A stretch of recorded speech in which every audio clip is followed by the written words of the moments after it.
You're live. Timon was first. Do you guys believe it? Joe Gilbert was second. Welcome, everybody. Timon, Joe, Bill, Chris, Tim, William. William, you need to come grab that shirt and that hat one of these days. Shoot me I don't remember if we have exchange numbers or email, but get a hold of me and you can swing by one of these days. I'm off the next 3 days from work. I'll be working out in the yard a lot. So yes, preparing for this grad party, which is stressing me out. If you've ever had a grad party, you understand. Well, if you're a woman who's hosted a grad party, you might understand. Why are the dogs all of a sudden circling us? Can you guys hear the dog's nails clacking? The dogs like to be where we are. Oh, what? He's checking his notification that he's going live. Yeah. Yeah. We're good. We're live. How is everybody doing? Oh, the weather, the rain and wind. And hey, Larry, welcome. Jerry, Two Wheels and Barbecue. What? Jonathan, Up to Something Outdoors. Those are two of my buddies. They both have channels. Up to Something Outdoors, he actually posts a lot of content. Two Wheels and Barbecue is slacking. Way behind. Way behind. He's too busy helping me out with my projects. So I just did a video a lot of people have been asking for. We just shot it tonight, and I actually added one into the mix. There's Russ, Willie's Firewood. Russ has got rain. He's got broken hips, broken elbows. Had rain 3 days straight, which does not help us do anything outside. Josh, welcome, first time. So I ran John. That's what I said, John. Oh, sorry. You thought I said Josh, probably. Welcome, John, first timer. Yeah. So I ran a 70cc saw shootout today with a steel 044 10 millimeter early version. That thing I bought from the original owner. Then I ran the Echo CS 7310P that was ported by Dino Joe and the Makita 7900. So they're all 70cc's right from the bottom at 70cc's up to 79. Two of them ported, one of them stock. And a lot of people wanted to see that Echo against that Makita because you can still buy those Echoes and you can't buy the Makita and you can't buy the steel 044. So I don't even know what the times were. Rachel was filming and she doesn't know how the footage was because that chain, it was the Sugihara chain and the Sugihara bar on two of the saws, but not on the steel because it's a different mount. But that thing, it was throwing chips. She's like, it was hurting her from the chips it was throwing. So well, just initially, the second you touched into the log, it just shot me right in the chin. And I was like, whoa. So the first time I did move, but then I was expecting She's been on the video that's not out yet. Also, Rachel's been taking wood hits. She got smashed in the face the other day. I did? Mm-hmm. He tried to run past something and got blasted. Oh. Yeah. We got a few. We're actually ahead on recording videos, but not ahead on releasing them because we've been doing so much yard work that we haven't been recording. I'll tell you what is here. That backhoe doing landscaping, I'm getting a lot better with it. I'm scraping dirt away from the house, and it's just it versus digging sod with your hands and a shovel like we started doing. And then I said enough, and I got the backhoe out. Rachel wants me to get a mini excavator now in the worst way. Jimbo, Craig, Tony, I know you sold. Did you sold your splitter, right? The 1222, and I think you got something new coming. That'll be exciting if it's what I think it is. Tony. Clarence, I have your shirt. Remember, I packed it up a couple weeks ago. It's still sitting on the kitchen table. I wondered whose package that was. Yeah, that's Clarence's. Tony, when's the last time we saw you? I was trying to remember. Was that Bunyan 2 years ago? Tim's dogs are looking for our dogs. There's Brian, Shotler Family Firewood. He's got the conveyor build that I am working towards. It's a very similar conveyor, and he did some neat stuff, but I already bought the undercarriage or the trailer for mine. So Chris knows. That's why I just laughed. I have nothing to say about that. What, my conveyor? No. About what? You got to read it. I'm not going to tell you everything. Oh, yeah. No, the mini excavator, I could literally reach in through the slider and peel those tiles off the floor. Probably it would probably speed things up. I don't know because I don't have one yet. Oh gosh. So Russ is getting rain and he fell off a ladder and hurt his elbow, his back, and his butt. And then I hear he got challenged to a splitting contest by TKP Timber Cutter Patriot. I think at Bunyan. They didn't invite me because they both want a chance to win, but I get it. I understand. Oh yeah, Russ I think he was talking about a bunch of his stuff got hung up in FedEx. He had to go pick them up and deliver them himself or something. I caught part of it. I was trying to watch his live from last night that I missed because I was out working. That's weird. There's Ralph. Good looking, Rachel. He had to single me out. Ralph, you got beat the other day. Someone else gave Rachel a good looking before you. Jonathan got a hold of it before you got there. Oh man. So yeah, the Woodyard expansion project is going awesome. And it needs to, because I need to get all the stuff that I pulled out of the woods back into the woods for this open house. And then we're doing other stuff on top of it. We still haven't fixed the leaky roof. I bought the stuff to do it, but I haven't done that yet because I'm always busy. Yeah, freaking Jeep has the best. Not only are you have the fastest wood splitter on YouTube, you also have the best cup made for you, because it tells us has a cup that says he has the fastest. He's been cranking out the table videos lately.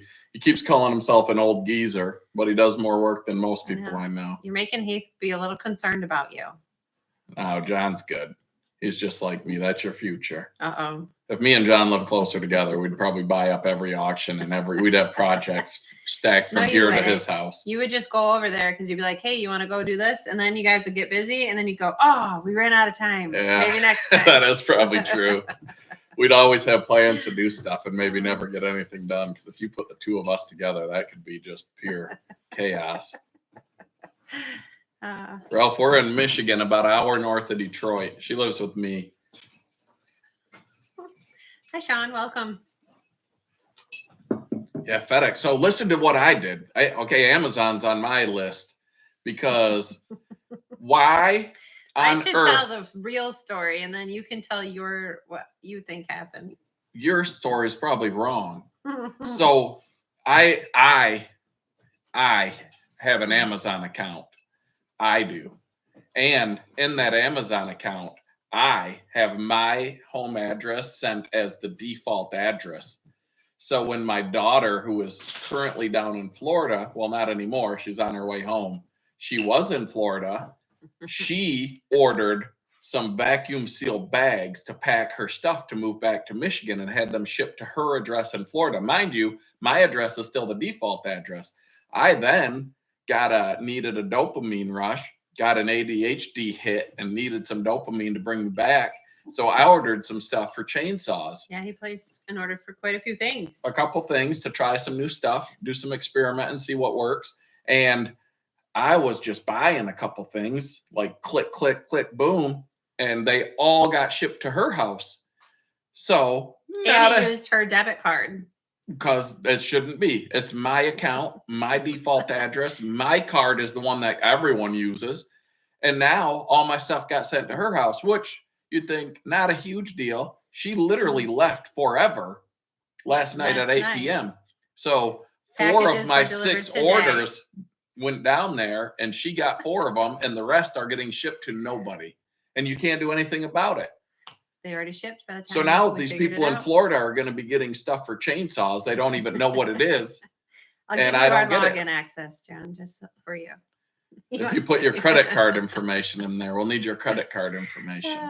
Yeah. So my daughter called me and said, hey, thanks for the Amazon packages. Tell Dad, thanks for using my card to buy them too. And I was like, what? So I went and looked, and I went, oh no, of course he did that. Because I just told him, make sure, because Megan Megan is buying something off Amazon. So you're going to have to make sure when you go in there to check the address before you ship something.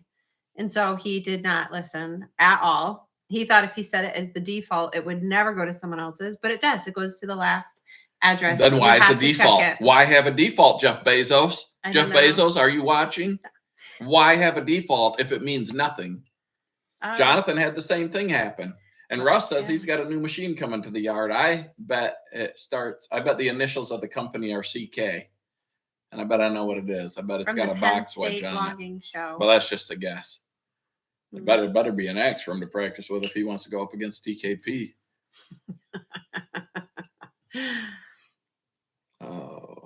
Oh, drop it on the gravel part. Did they take a picture at least so you saw it? Amazon, when they come here, because they know Rachel, so they come here. If I'm out there to get a package, they're like, "What are you doing here?" I'm like, "I live here," and they're like, "I thought Rachel lives here. Where's Rachel?" Funny, because you just saw all the packages you ordered. Yeah, I finally learned how to order off Amazon. But so, like, I'll be out there, and so I go to the truck to get they're like, "Nope, I got to take a picture of it on your steps." So they won't even hand me my own package. I'm like, "That's my package. Give it to me." They have to take a picture. They can't. Oh, there's a package out on the porch right now. I don't even know what it is. Is it yours? It's for Nathan. It's new sheets. I wanted something cool. I did get something else cool today, though, that I'll be throwing on the channel soon. A company reached out to me, and I said I'm going to quit taking this stuff, but it fits, and I want to try it. It showed up today?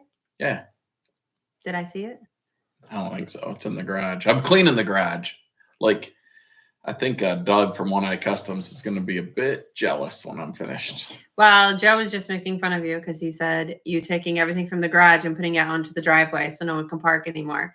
And all you're going to do is move it right back into the garage. It's a process. I said, yeah, he has nowhere to put any of it. Because I need a pole barn. Mama needs to get Daddy a pole barn. Leggings.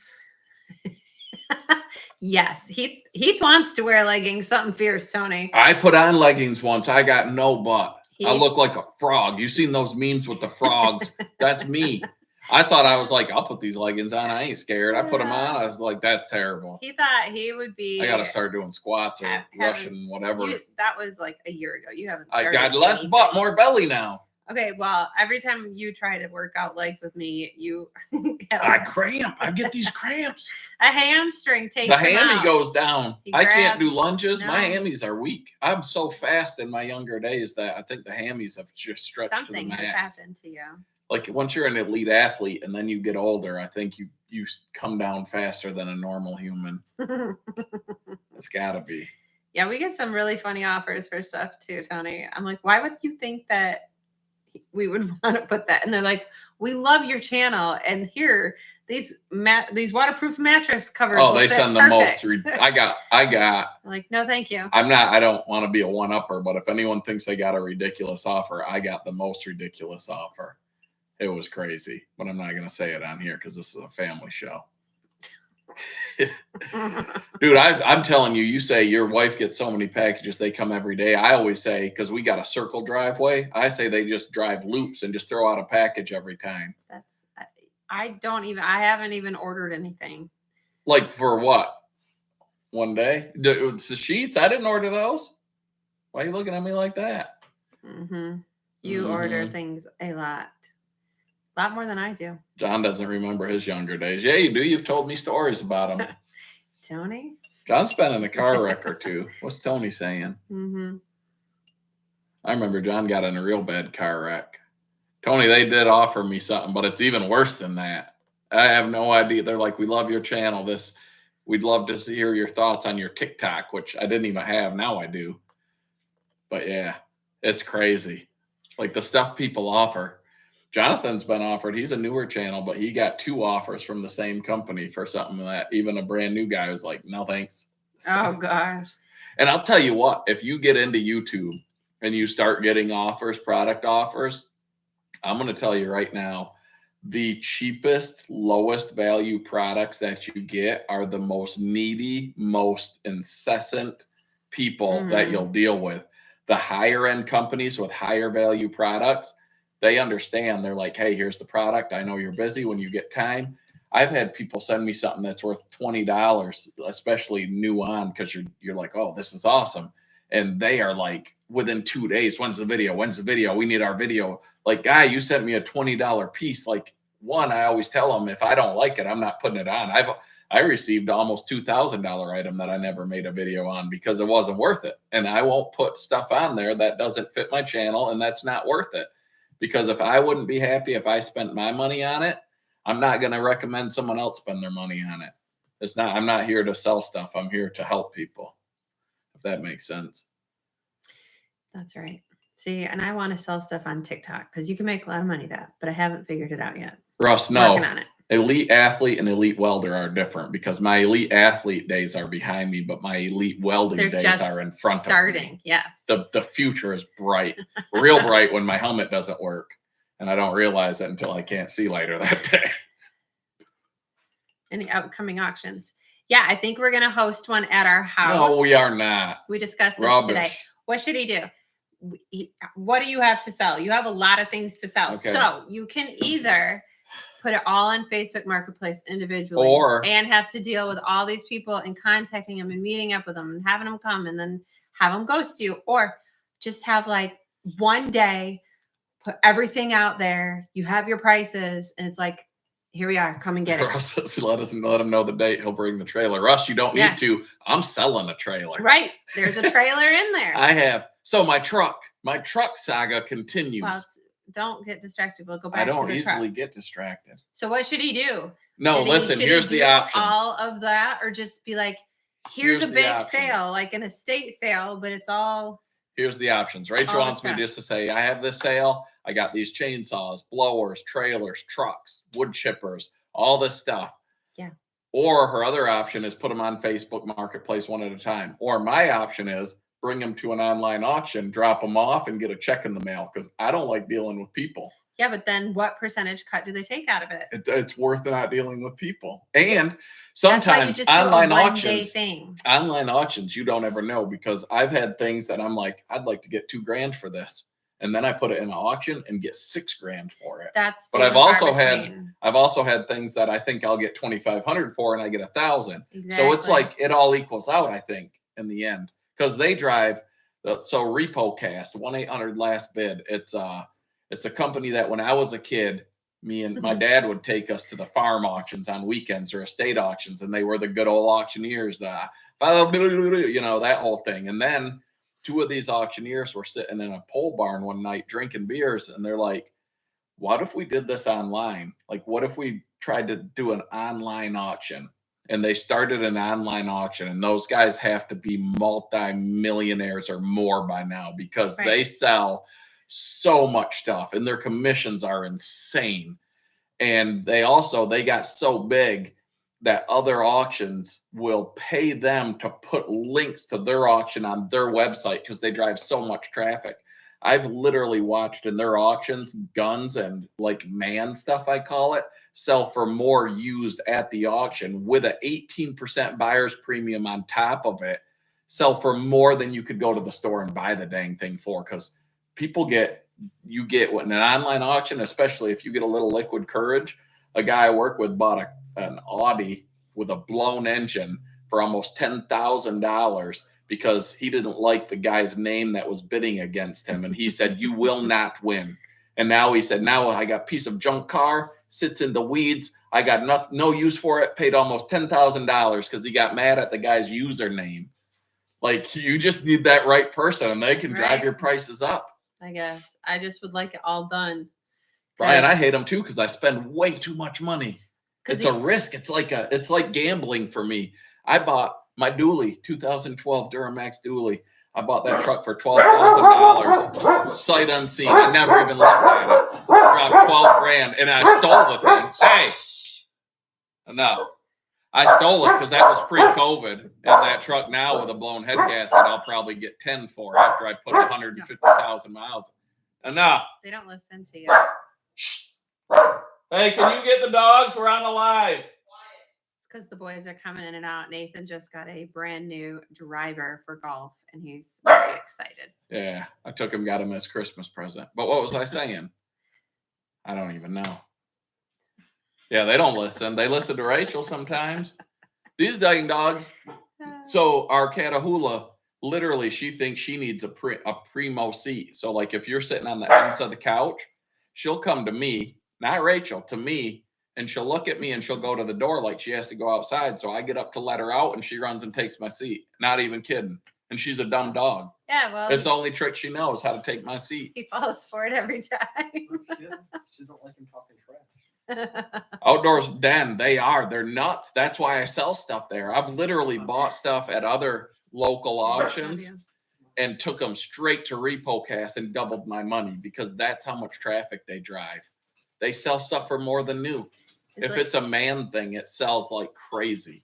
Well, but the problem is it's 3 hours away. So he has to load everything up, drive it 3 hours over there, and then come back. You don't have the extra day. That's why everything But is I got the just truck sitting. and the trailer. It'll all go on one trailer. Okay, now you can tell your truck story. Oh, so the truck story.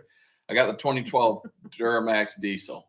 And for it's 320,000 miles. I bought it for under 12,000 at an auction from an estate, but it was repo cast. And it's got a tuner in it and whatever. It's been a good truck. But the head gasket blew 2 years ago or so. So I got the head gasket done. Head gasket oil pan cost me over $8,000. And it blew again already. The warranty's up. So I was like, man. So then I bought the 2001 with a 8-foot stainless steel plow. It's like a $6,000 plow that was 4 years old. It was the original owner. He only used the plow to plow his horse farm. It wasn't a commercial unit or anything like that. No salter. It is rusty. I bought that for $6,400 with 160,000 miles on it. So I got the head gasket out on my 2012, and out of nowhere, for no reason whatsoever, the Allison transmission on my 2001 goes out with 160,000 miles on it. So I'm figuring out, what do I do? I'm truckless now. I'm back to driving the hardworking man tour van. What do I do? So I'm like, this truck should be good. I already put a new transcooler and transcooler lines on it. It has all new fuel and brake lines that the previous owner did. New brake caliper, new rotors. Like, I put some money into this thing because I like it. I don't mind an old truck. It's got the rusty rocker panels and cab corners. I don't mind that. I can fix that later if it turns out to be a good truck, which so far it's not. So the trans goes out. So far, it's not. No, it's not the 10-speed trans, John. That's the new one that I hear isn't good. But this is the Allison trans that's supposed to be the last thing working on this truck. Everything else should fail before that trans, and it goes out at 160. So I'm like, I could get a junkyard trans for $1,000. I don't have time to put it in. I don't have the proper lifts or any of that stuff. I can get it put in for $750. So that's $1,750. I'm like, that's pretty good. But if that junkyard trans is no good, now, yeah, it's a 90-day warranty, but now I got to pay another $750 to get another one put in, and so on and so forth. Then I could get a reman trans for $3,200, something like that. And then I got to pay $750 to get that put in. And then I got to send the core back on my dollar, my time. And then I found a local, like, performance diesel shop, and I stopped with them, and they're like $4,200, a built transmission, deeper oil pan, new torque converter that's double clutch instead of single clutch, 3-year unlimited mile warranty. I'm like, $4,200, let's do it. Well, turns out I need a new computer too, and half of my housing was bad. They couldn't get the rusted bolts out. So it ended up being $4,900. It lasted a week, and the same thing happened to it. But it's a 3-year unlimited mile warranty. So we dropped it off at the shop today. And I have full belief this guy's going to take care of me because he seems like a really good dude. But I'm truckless again. So that's the truck story. That's the truck story. I'm really glad you bought it. I love it. I love an old truck, man. And I'll tell you what, with that new trans in it, it ran better. That thing had more power than it ever had since I owned it. Yeah, you had like 3 days of really nice just power. ripping around town. I was like, I would pull in a parking lot with that thing, and I had to fight chicks off because they saw the power. I'm like, girls, get back. I'm taking them. I'm a happily married man. That was a long story, Russ. That's because he adds a lot of details that don't mean anything. No, it's a true story. Shibe had his trans go out. Jack from Log Cabin Firewood, his went out. A guy I work with, his went out. Those 10 speeds. I'm telling you, Chris just bought a truck, I believe, with that transmission. And I told him, doesn't go out. I was like, look, the guy I work with, when he brought his in, it was just under warranty. He squeaked in by like a month, I think. And the mechanic told him this is the worst transmission I've ever seen. It's not an Allison. They put the Allison name on it. And yeah, I probably lost 20 viewers with that story, but it's my truck story. Well, we could definitely use the truck so then you can bring all the stuff over to be. Yeah, that was the plan. I told Rachel. That's why I said, just do it here. Just have your auction here. We'll go on Facebook Live. We'll say, all right. I think everyone left. We haven't had a single comment since my truck They're story. listening. They have nothing to say. So what do you guys think? Should we do the 1-day sale, the Facebook Marketplace, or I just bring the stuff? Put So it like online. my chainsaws, I have a MS260 Pro. I have a 036 Pro. I have a couple other saws I want to sell. Those I'm not going to bring to an online auction because the value is lower. So the lower the cost, the higher premium I have to pay. But my 2012 truck, I'll bring that. My 30-foot gooseneck trailer, I'll bring that. Oh yeah, Chris asked what your trailer was. It's a 30-foot. It's a big Tex 30-foot gooseneck. 30, so it's 25 plus 5, I think, with the ramps down, I believe. And I liked it. It's a good trailer, but you can only tow it with a gooseneck vehicle. So when my trucks went down, I couldn't tow it, where I got a 1-ton van. So now I got the NNN galvanized 24-foot bumper pull. So I found myself with wanting to borrow my buddy's bumper pull trailer more than I wanted to use my gooseneck. Chris, the MS260, I'm thinking 225, and that's a good deal because it has literally a brand new, well, I say brand new, in the last 2 years, a brand new steel carb and oiler put in by a certified steel shop. I paid way more than that to have those two things done, and it's a good little saw. I have so many saws now that there's some that I don't need anymore, and I want to get new ones to test them and try them and see what they are, because I'm a big Echo fan.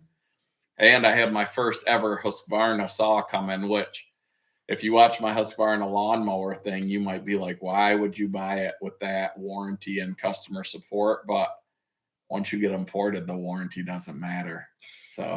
So Greg, he said, try Whatnot. I think that's a new thing. Do you have to do the shipping yourself? I guess that's the benefit to dropping it off at an online auction, is they take care of everything. It's all. Yeah. So online auction, I pull into the parking lot. I tell them what I have. They take a copy of my driver's license, what I have. I drop it off. And like a month and a half later, I get a check in the mail. Like, I don't talk to anybody. I don't have to haggle prices. I don't have to have somebody say, I'm going to be there at 2, and then they don't show up when I had places to be. Like, if Rachel would sell my stuff for me, like I've had her do that before, because my Facebook Marketplace account for some reason got linked to Canada. So everything I listed looked like it was in Canada. And Canadians would offer me Canadian dollars, and then they're like, I'll take it. And I'm like, it's US dollars, and I'm in Michigan. And they're like, but I'm in Canada. It says it's in Canada. I'm like, no, I'm not. I literally have put my zip code in. I picked the spot. I couldn't get it to go out. So Rachel would have to sell my stuff. I know. And then she gets mad because I sell stuff cheap a lot of times. Well, no, I just don't like answering the messages to these people, because then I have to send you a message and say, this is what they're saying. And then well, then you get the people that you got a $4,000 truck on there, and they're like, will you take $1,500? Like, no, I won't. I won't take $1,500. Bill Irwin, if I haven't seen you, welcome. Yeah, he just said hi. Lake Ontario Firewood. I know who that is. Mike. Is that Mike? I was gonna ask you. It's Mike Carter, isn't it? Yeah, it is. See, you had to say the last name, not just the first. Sorry, you're Mike Carter from here on out. You are not anything but Mike Carter. You're a double name. Yeah, so my buddy, I got a buddy who does that. Squatch Firewood says, I just ignore the low ballers. I got a buddy who does that on purpose. He just is like, he's like, I just have fun with it. He's like one of them trolls. Like you see the videos where it's like some dude in India with 300 computers just talking trash and offering people low money. John's up to $10.50 for something, but he wants it delivered. I think my MS260. Yeah, I think you're. Oh, we got 1125. Come on, guys. There's a new OEM steel carb and an oiler. Hey, Ted and Sherry. I don't know if Sherry's with you, but hello. Yeah. So, Ted, what do you think of that stump I dug out? I know everyone's like, why didn't you grind it? 1, I don't have a stump grinder. 2, people said I couldn't dig it out. Don't tell me I can't do something, because I will do it. Because he really likes using that backhoe. And I'm getting good with that backhoe. I could take Rachel's hat off her head. Probably take her head off too. He needed more practice. But I got it out, and I couldn't just grind it, because as the videos keep coming, and you've seen the shipping container install, like my thoughts are, and Ted, you'd know better about this, if you grind a stump and then you put something on top of it, as that stump rots, I feel like you get a sinkhole, and I couldn't have a sinkhole because I put a container on top of it. well, just to the side of it. But I wanted to do it right. I always say do it right or do it twice. So I wanted to do it right the first time. It is out. It only cost me one chain, and people say I wrecked my tractor. But I always say, if you want to see if something's going to last, give it to me and I'll test it, because somebody said if I watch your video, I'd cancel all your warranties immediately. Well, that was a big stump. I wish I could get it weighed, but I don't have a big enough piece of equipment to put it on a trailer. No. My 60 horse tractor that lifts 3,000 pounds. Granted, I had the Easton made grapple on it. That's about 800 with the side saw. It couldn't even tip up half of that thing.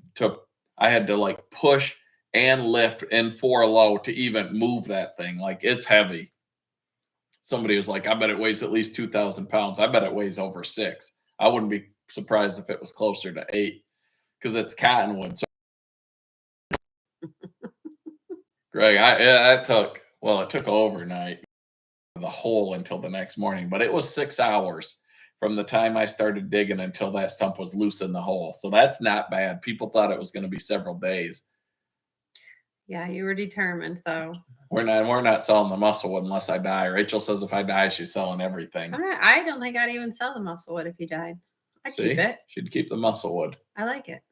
John, I had a bigger tractor. I had that 74 horse, and I will say I do miss some things on that 74 horse. The lift capacity, the self-leveling bucket, and that's it. The maneuverability, the hydrostatic transmission versus the shuttle shift, just how the trailer ability of the 60 horse versus the 74 horse. But man, that lift capacity, both on the 3-point and the loader, I do miss, because I go up to things that I used to do with ease and I can't do it anymore. But still, I got a 60 horse tractor where a lot of people are doing legit firewood businesses with 25 horses and 30 horses and no tractor. So I'm not complaining whatsoever. But yeah, I think my next big purchase will be a mini excavator, because I love digging holes. I think your next big purchase should be a pole barn. I could build one with a mini excavator. No, you couldn't. I could probably do something with it. No, you couldn't. Yeah, the only way you're getting a mini X is if someone gives us one. Good night, Russ. Russ is heading to bed or running, probably going to split some more wood. He's going to go run. He just said he's working. He's getting in shape for the TKP. He's not going to run. He has a bruised butt and a sore back. He says it's not going to hold him back. He's not going to run. Enjoy your jog, Russ. Greg, I showed a guy from work that's run heavy equipment. I showed him the stump out with my tractor, and he says, "You didn't dig that out with that." I said, "Yeah, I did." He said, "You're full of crap." And I did. I put it on the video. He did not believe me whatsoever. See, a mini X will change your life. Imagine if I could be awesomer, Rachel. Does it have like sleeping quarters? I could probably That's the only way you're getting a mini X. How long would I have to sleep? I said it'd have to be for free.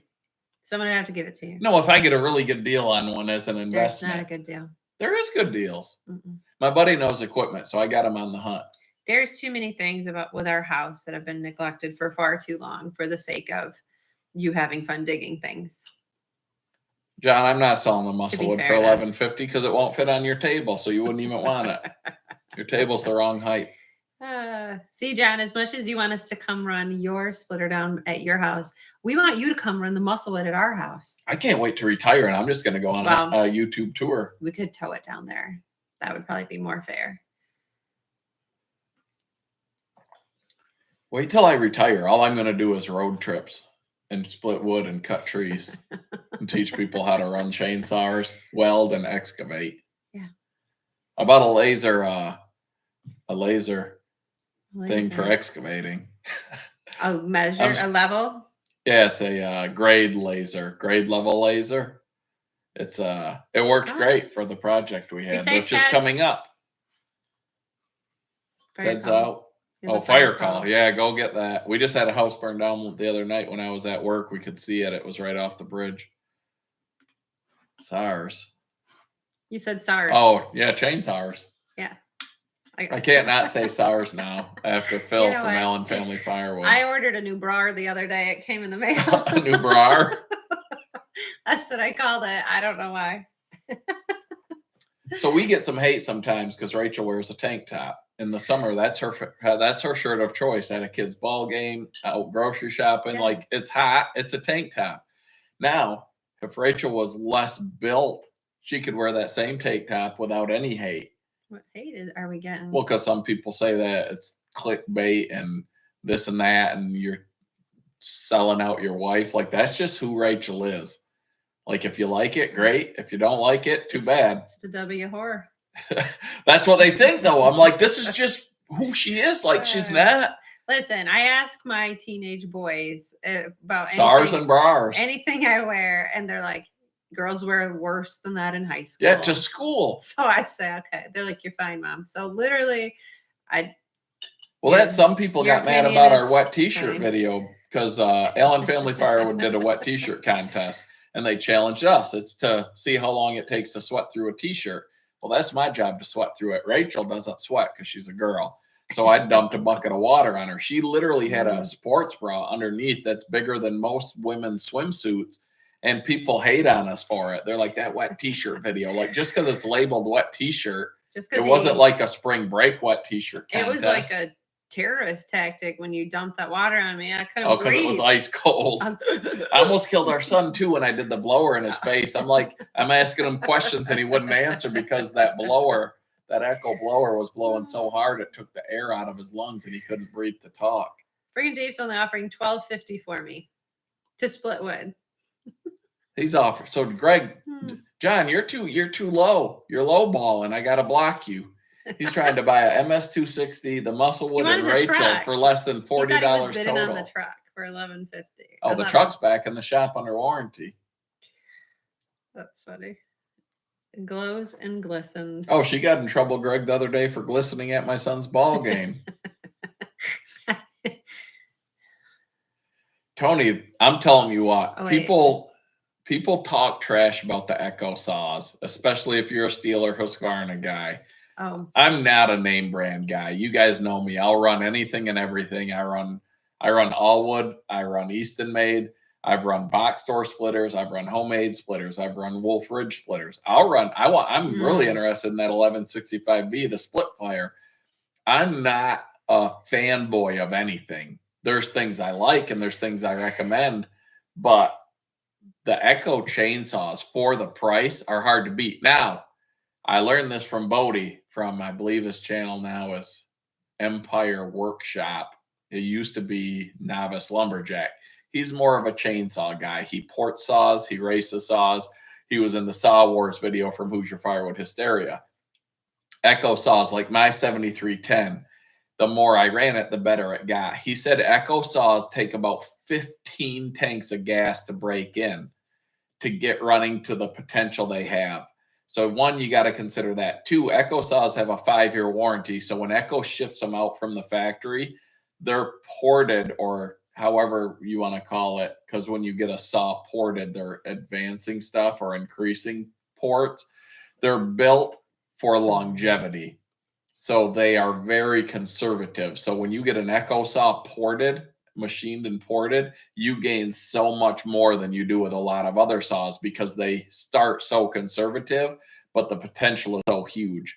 So that 7310P just kept getting better and better. And the reason is most rings, like on your Echo or your Steel and Husqvarna, the rings are a square edge. So they're broken quick. The Echo rings come with a rounded edge. And Bodie actually used his stomach to show me the shape. So he said it takes about 15 tanks of gas for that rounded edge to seal tight to the cylinder. So if you get an Echo saw, don't judge it until you got 15 tanks of gas through it. And then if you get it ported, it's a whole nother animal. And you can get an Echo saw and get it ported for less than you can buy a Steel or a Husqvarna in the same class. Mike Carter says he's picking up his first Echo tomorrow, a 590. So I have the 1125, I think it is. It's a 25cc. Love it. Smallest gas rear handle saw made. I liked it before it was ported. Once I got it ported, and you think, why would you port a 25cc saw? Because it's freaking awesome now. I love that. I got the 501P, and that thing, I feel like I am in the research and development phase. It's got the micro chain on it, or I think it's the 325 chain. It has so much power now. You can lean on that thing as hard as you want, and you can't stall it out. So I want to get it up to a 3/8 chain, but they don't make a bar for it. But I'm finding that I think it's a small mount Husqvarna, and re-drill the oil hole. I'm going to work on that because ported that 501P, the power is insane. And then the 7310, I don't think it's going to run with my Makita, which is regarded as one of the best 70 class CC chainsaws ever made. And of course, you got the 500i. It's an almost $2,000 saw. Yeah, that thing's great too. But it's computers and $2,000. Like, that's crazy to me. But that 7310, and like I said, the video should be dropping tomorrow morning with that versus the Makita and the Steel 044, a classic that's regarded as one of the best firewood saws ever. And I think they'll fall in that order. We haven't done the video timing yet, but just for me running them and the feel of them, I think it's going to go 044 Echo Makita, but I don't think the Makita and Echo are going to be as big of a gap as people think.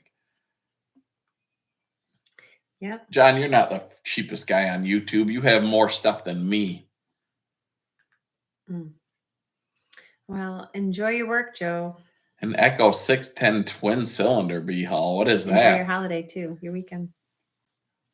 Oh yeah, Tony has both. Once you get a saw ported, you're not going to ever want to run a stock saw again unless it's a classic like that 044. Hey, Denny, welcome. The 500 Echo. Oh, the CS5000.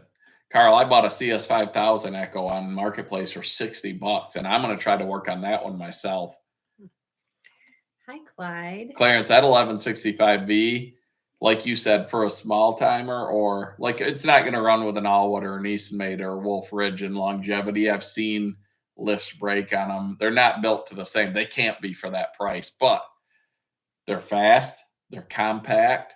For the average home burning guy, or just to stand at the end of your driveway, that's tough to beat. And I don't have one, but just from what I've seen, let's see, 590 and 620 for Tony. I'm interested. So Russ from Willie's Firewood, he thinks that 620p beats the 7310. And I've always been like, I don't know, man. Like, I don't think he gave his 7310s a fair shake. But Joe from Okie Woodsman, he has both and has had them both ported. And he says that 7310 eats the 620. So maybe Russ hasn't let his break in, or maybe ported that 7310 just wakes up way more. Because my 7310 ported, to think that a 620 would run with it is crazy. And Russ, I beat Russ bad. He doesn't like it, but I beat him bad at the chainsaw wars.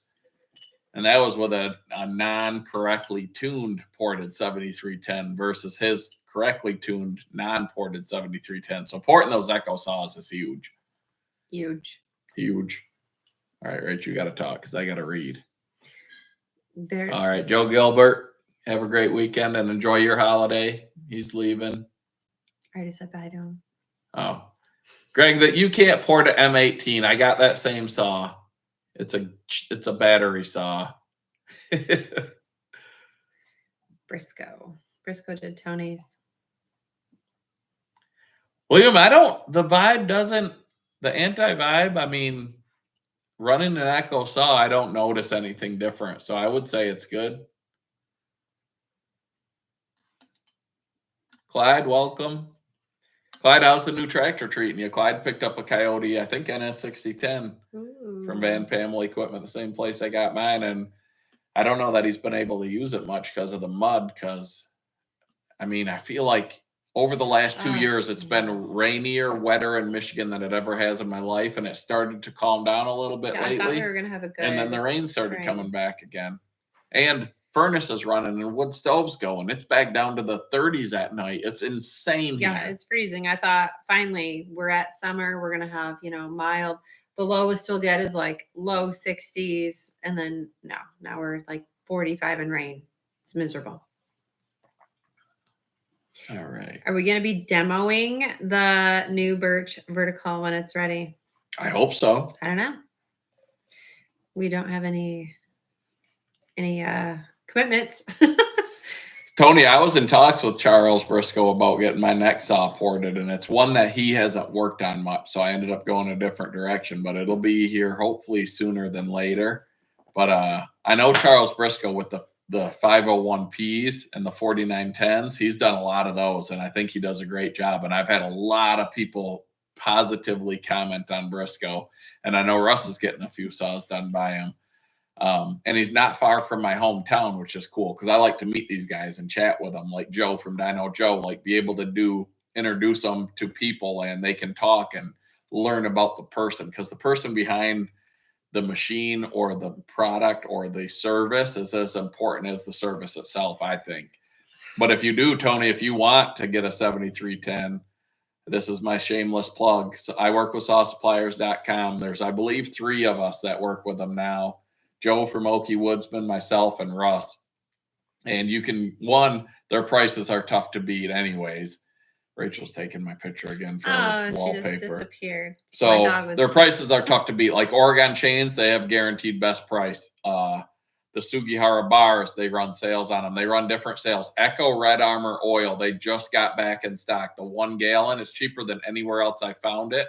And it is a free shipping on everything. You could literally buy a washer from them and it's free shipping. No minimum order. But with the code HWM10, you get 10% off chainsaws, blowers, weed whips, any of the big ticket items, because his profit margin is so low, he can't give you 10% off everything with free shipping. But off those big things, you can get 10% off free shipping. And they're an authorized Echo dealer, FCO dealer, and Husqvarna dealer. And steel will probably be coming this summer. So HWM10, sawsupplier.com, 10% off and free shipping on everything. We'll put a link in the description of this live stream when it's all over if anyone wants to check it out. Heath is a big fan of Saw Supplier. He orders a lot. That gets delivered to our house all the time. I do. Because all of his orders. Listen, you go on there. I got some new gloves that I'm checking out. And actually, they were in the video today, and Rachel asked about them. But you can go in the tab, the newest items, and then you're like, oh my gosh, I got to have that. Right. So they have all kinds of stuff on there, from chainsaw sprockets to chains to bars to chainsaws to everything. And most of it is as competitively priced as like Amazon, or you can't get like I mentioned, I ordered a couple things off Amazon. You can't get everything on sawsupplier.com, but you can get a lot. And I would rather, even if something's a couple dollars more, I'd rather buy it from sawsupplier.com because I sort of know Steve, the owner, and him and his wife. Like when I was talking to him one night on the phone, his wife was unloading the semi truck. I'd rather support a business like that than an Amazon where Jeff Bezos is sending people to fake space. You know, like I'd rather help a guy who started in a 1-stall garage and his wife is unloading semi trucks at 10 o'clock at night than a guy who's sending musicians to space, supposedly. Like, that's just me. I might have went.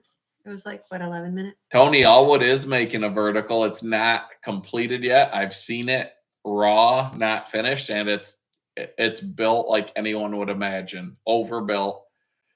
AR 400 steel in places no one else uses it.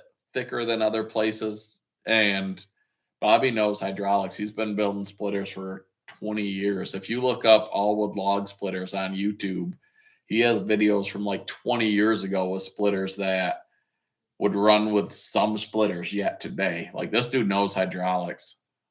He just hasn't ever wanted to get big, so no one knew who Allwood was up to a couple of years ago. He was as big as he wanted to be. Yeah, him and him. Oh, Sam asked, is our Echo Pink blower squealing? I just used it like 2 days ago, and it did not squeal for me that I noticed. Ours doesn't squeal. In fact, I'm selling my Milwaukee blower because that Echo blows harder, and it's just, I like it better. And I have all Milwaukee tools, Milwaukee laser, Milwaukee nail guns, Milwaukee impacts. I love almost all of them. And I loved that Milwaukee blower until I got that Echo, and that Echo blows it away. You know what? He just bought something else that he's very excited about, but I've used now the most. It's a backpack vacuum for in the house. Oh, a Milwaukee backpack vacuum. because you don't have a cord, and it's just all that thing sucks. It's the same battery. You just stick it on. That thing sucks so hard. We can't even vacuum our rugs because it picks the whole freaking rug up. Yeah, it just. Dude, I'll buy anything. Milwaukee, watch this and sponsor me, please, because I could be bankrupt if you don't. Go from vacuuming with my backpack, vacuuming the house, to going outside and using my hedge trimmers to switch the batteries out. Yeah, the hedge trimmer is awesome. I used to have the one where you'd cut your own cord and electrocute yourself and die. No more. No more. And PA Trapper's getting a birch horizontal. Should be done any day now. So I know. Ooh. So Bobby, I'm hoping that he can get this. I don't work for Bobby. I know some stuff because I contact him sometimes. We get zero money to tell you that we like Allwood. Yeah, he doesn't pay us. I mean, I wish we don't he get would. Free stuff That'd be either. cool. But I'm not about. I mean, yeah, I like making money and I'm great at spending money. But I just try to help people, and some stuff we get some money from. But there's companies I have that offer me money to sell their stuff, and I won't even tell you what their brand is because I wouldn't buy it myself. So I don't care about their money. But anyway, what was I saying? ADHD. About the vertical or the horizontal, I mean, the bird? Oh, yeah. So I do know with all the tariff stuff going on, Terry, who works for Allwood, great guy, fun to hang out with, drinks weaker pineapple juice and vodkas than Rachel does. But anyway, yeah, squirrel. Again. But they had a ship of components coming, and it literally turned around and went back to port because of the tariff thing. So hopefully, I think now they're all sort of temporarily figured out. Agreements. In the long run, we're going to win. I truly believe that. It's going to be better for all of us in the long run. This is a short-term struggle that we're all going to have to understand and deal with, and it is what it is. In the long run, I think it'll be better, but I hope they got their parts, because I know there's people waiting on birches, and then when that vertical comes out, like it's sweet from what I saw. Yeah. We are about 2 hours from Allwood, from Bobby. Tim's seen about everything. I think Tim just goes and checks out Bobby's shop, because every time I'm like, oh my gosh, I just saw this. And Tim's like, yeah, I saw that last week. Like, I think Tim just drives up to Bobby's and is like, what can I look at? Mike Carter says, I wish your saw supplier code worked with saw parts. It needs a bar and chains. I thought it does work with bar and chains. No, it's only saws, blowers, or weed whips. Because those are already like the lowest. But everything prices. else, yeah, I mean, it's free shipping, and like, there's some stuff you can get cheaper other 9 places. hours. Tim's like, I don't care, 9 hours, I'll be there. But there's some stuff you can get cheaper off, say, Amazon or whatever. But some stuff you can't. Like that if you run a chainsaw, do yourself a favor, click the link that I'll put later in this video, buy yourself a gallon of Echo Red Armor. I literally gave away almost a full gallon of Husqvarna XP oil that I paid $60 for. I believe the Red Armor on Saw Supplier is $59.99, free shipping. And at most places, it's $60, $70, $80 plus shipping. And he sold out. He just got a semi-in, and I ordered a gallon immediately, and I probably should have ordered another one. But anyway, the Echo Red Armor, Iowa Saw Performance, I think it is, on YouTube. Check him out on Facebook. Check him out. Iowa Performance Saws. Tim, I think his name is. I'm terrible with all this. You guys know that. But I don't even know what you're talking about. He's sort of like me. That's why I like him, because he shares information and he shows stuff, and he's not gaining anything from it. So he'll take apart a saw that he's going to port, and he'll show you, like, this was run on this oil, and look at it. It's got a nice healthy coating. The carbon deposits are correct. Like, I like that about a guy that's out there. He's like, I'm not into competition. I don't want to see if mine's better than yours or yours is better than mine. I just want to help people and build saws. So on Facebook, like, I've learned so much from that guy. And Echo Red Armor, like I said, for the money, like, yeah, Moto Milk. So that's what Mike Carter's getting. The Moto Milk, like, I saw that because Bodie was talking about it, but the prices with shipping is insane. And the Red Armor, like, talking to Joe from Dino Joe, he said Red Armor is number 2 versus an AMSoil Dominator, I think, which is built for dirt bikes. Moto Milk, I think, is built for dirt bikes, but for the price, the Red Armor is tough to beat. And all ethanol-free fuel. All I run is rec fuel. In Michigan, it's called rec fuel. It has no ethanol in it. That's what I run in my chainsaws. I run it in my boats. I run it in my lawnmowers, my four-wheelers, anything that's not a car, my log splitters. Some people think I'm crazy, but the maintenance it saves you from having that ethanol eat fuel lines and eat different stuff and wreck stuff, the ethanol-free fuel, if you can get it, get it. Sometimes if you're in, like, we're blessed, we live in a huge boating area, so there's gas stations everywhere around all over the place that sell ethanol free fuel because it's huge in boating. But if you don't live in an area like that and you don't know where to get it, check out airports, because airplanes, which are also vitally important to keep running, they run on it. So a lot of times you can go to a local small airport or FBO and you can buy fuel from them. I was going to say, John has an idea for new wood splitter. He hasn't seen it out there. Of what am I thinking of? John, I don't know what you're thinking of, man. You don't know what you're thinking of from one minute to the next. You're just like me. Oh, Logger Jason, how is your Firewood roundup going?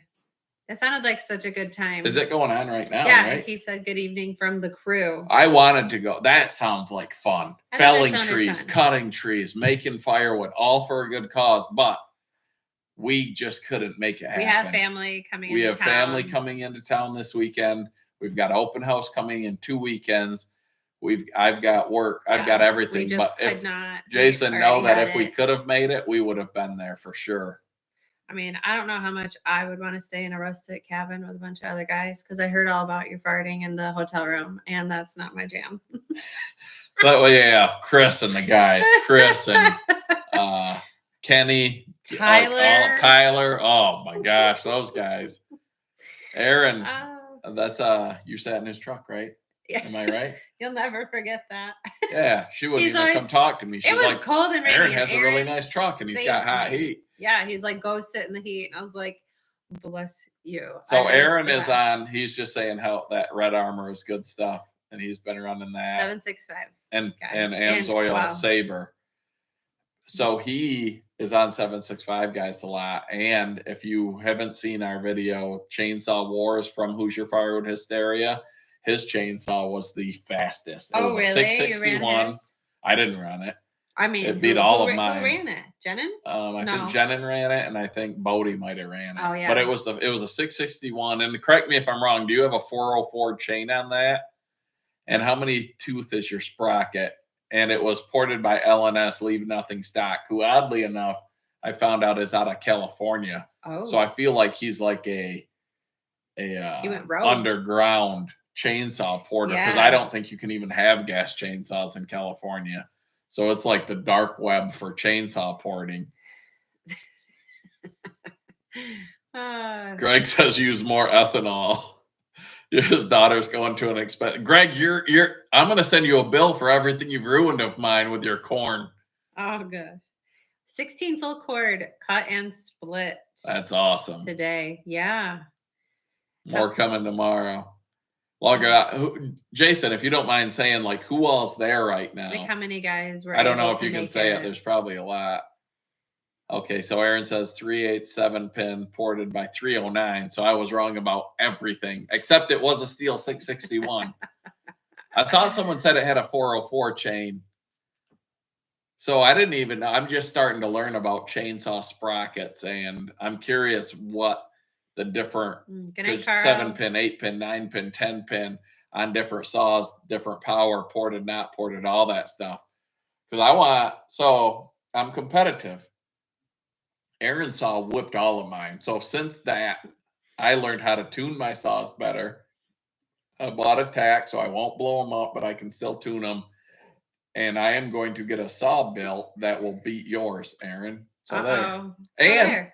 I might be able to come beat you in July. When is it? We're going to be in Kokomo, Indiana. We just found out today. Our son has a baseball tournament. I think it's July 24 to 27. We're going to be in Kokomo. So I got to check my work schedule. I knew we were having a tournament in Indiana. I just didn't know where. And then today I had to register, like make a profile for him for this tournament. And I was like, where is this at? And I When clicked. did you say? July what? 24 to 27. Kokomo, Indiana. If you don't know. Yes. I'm off.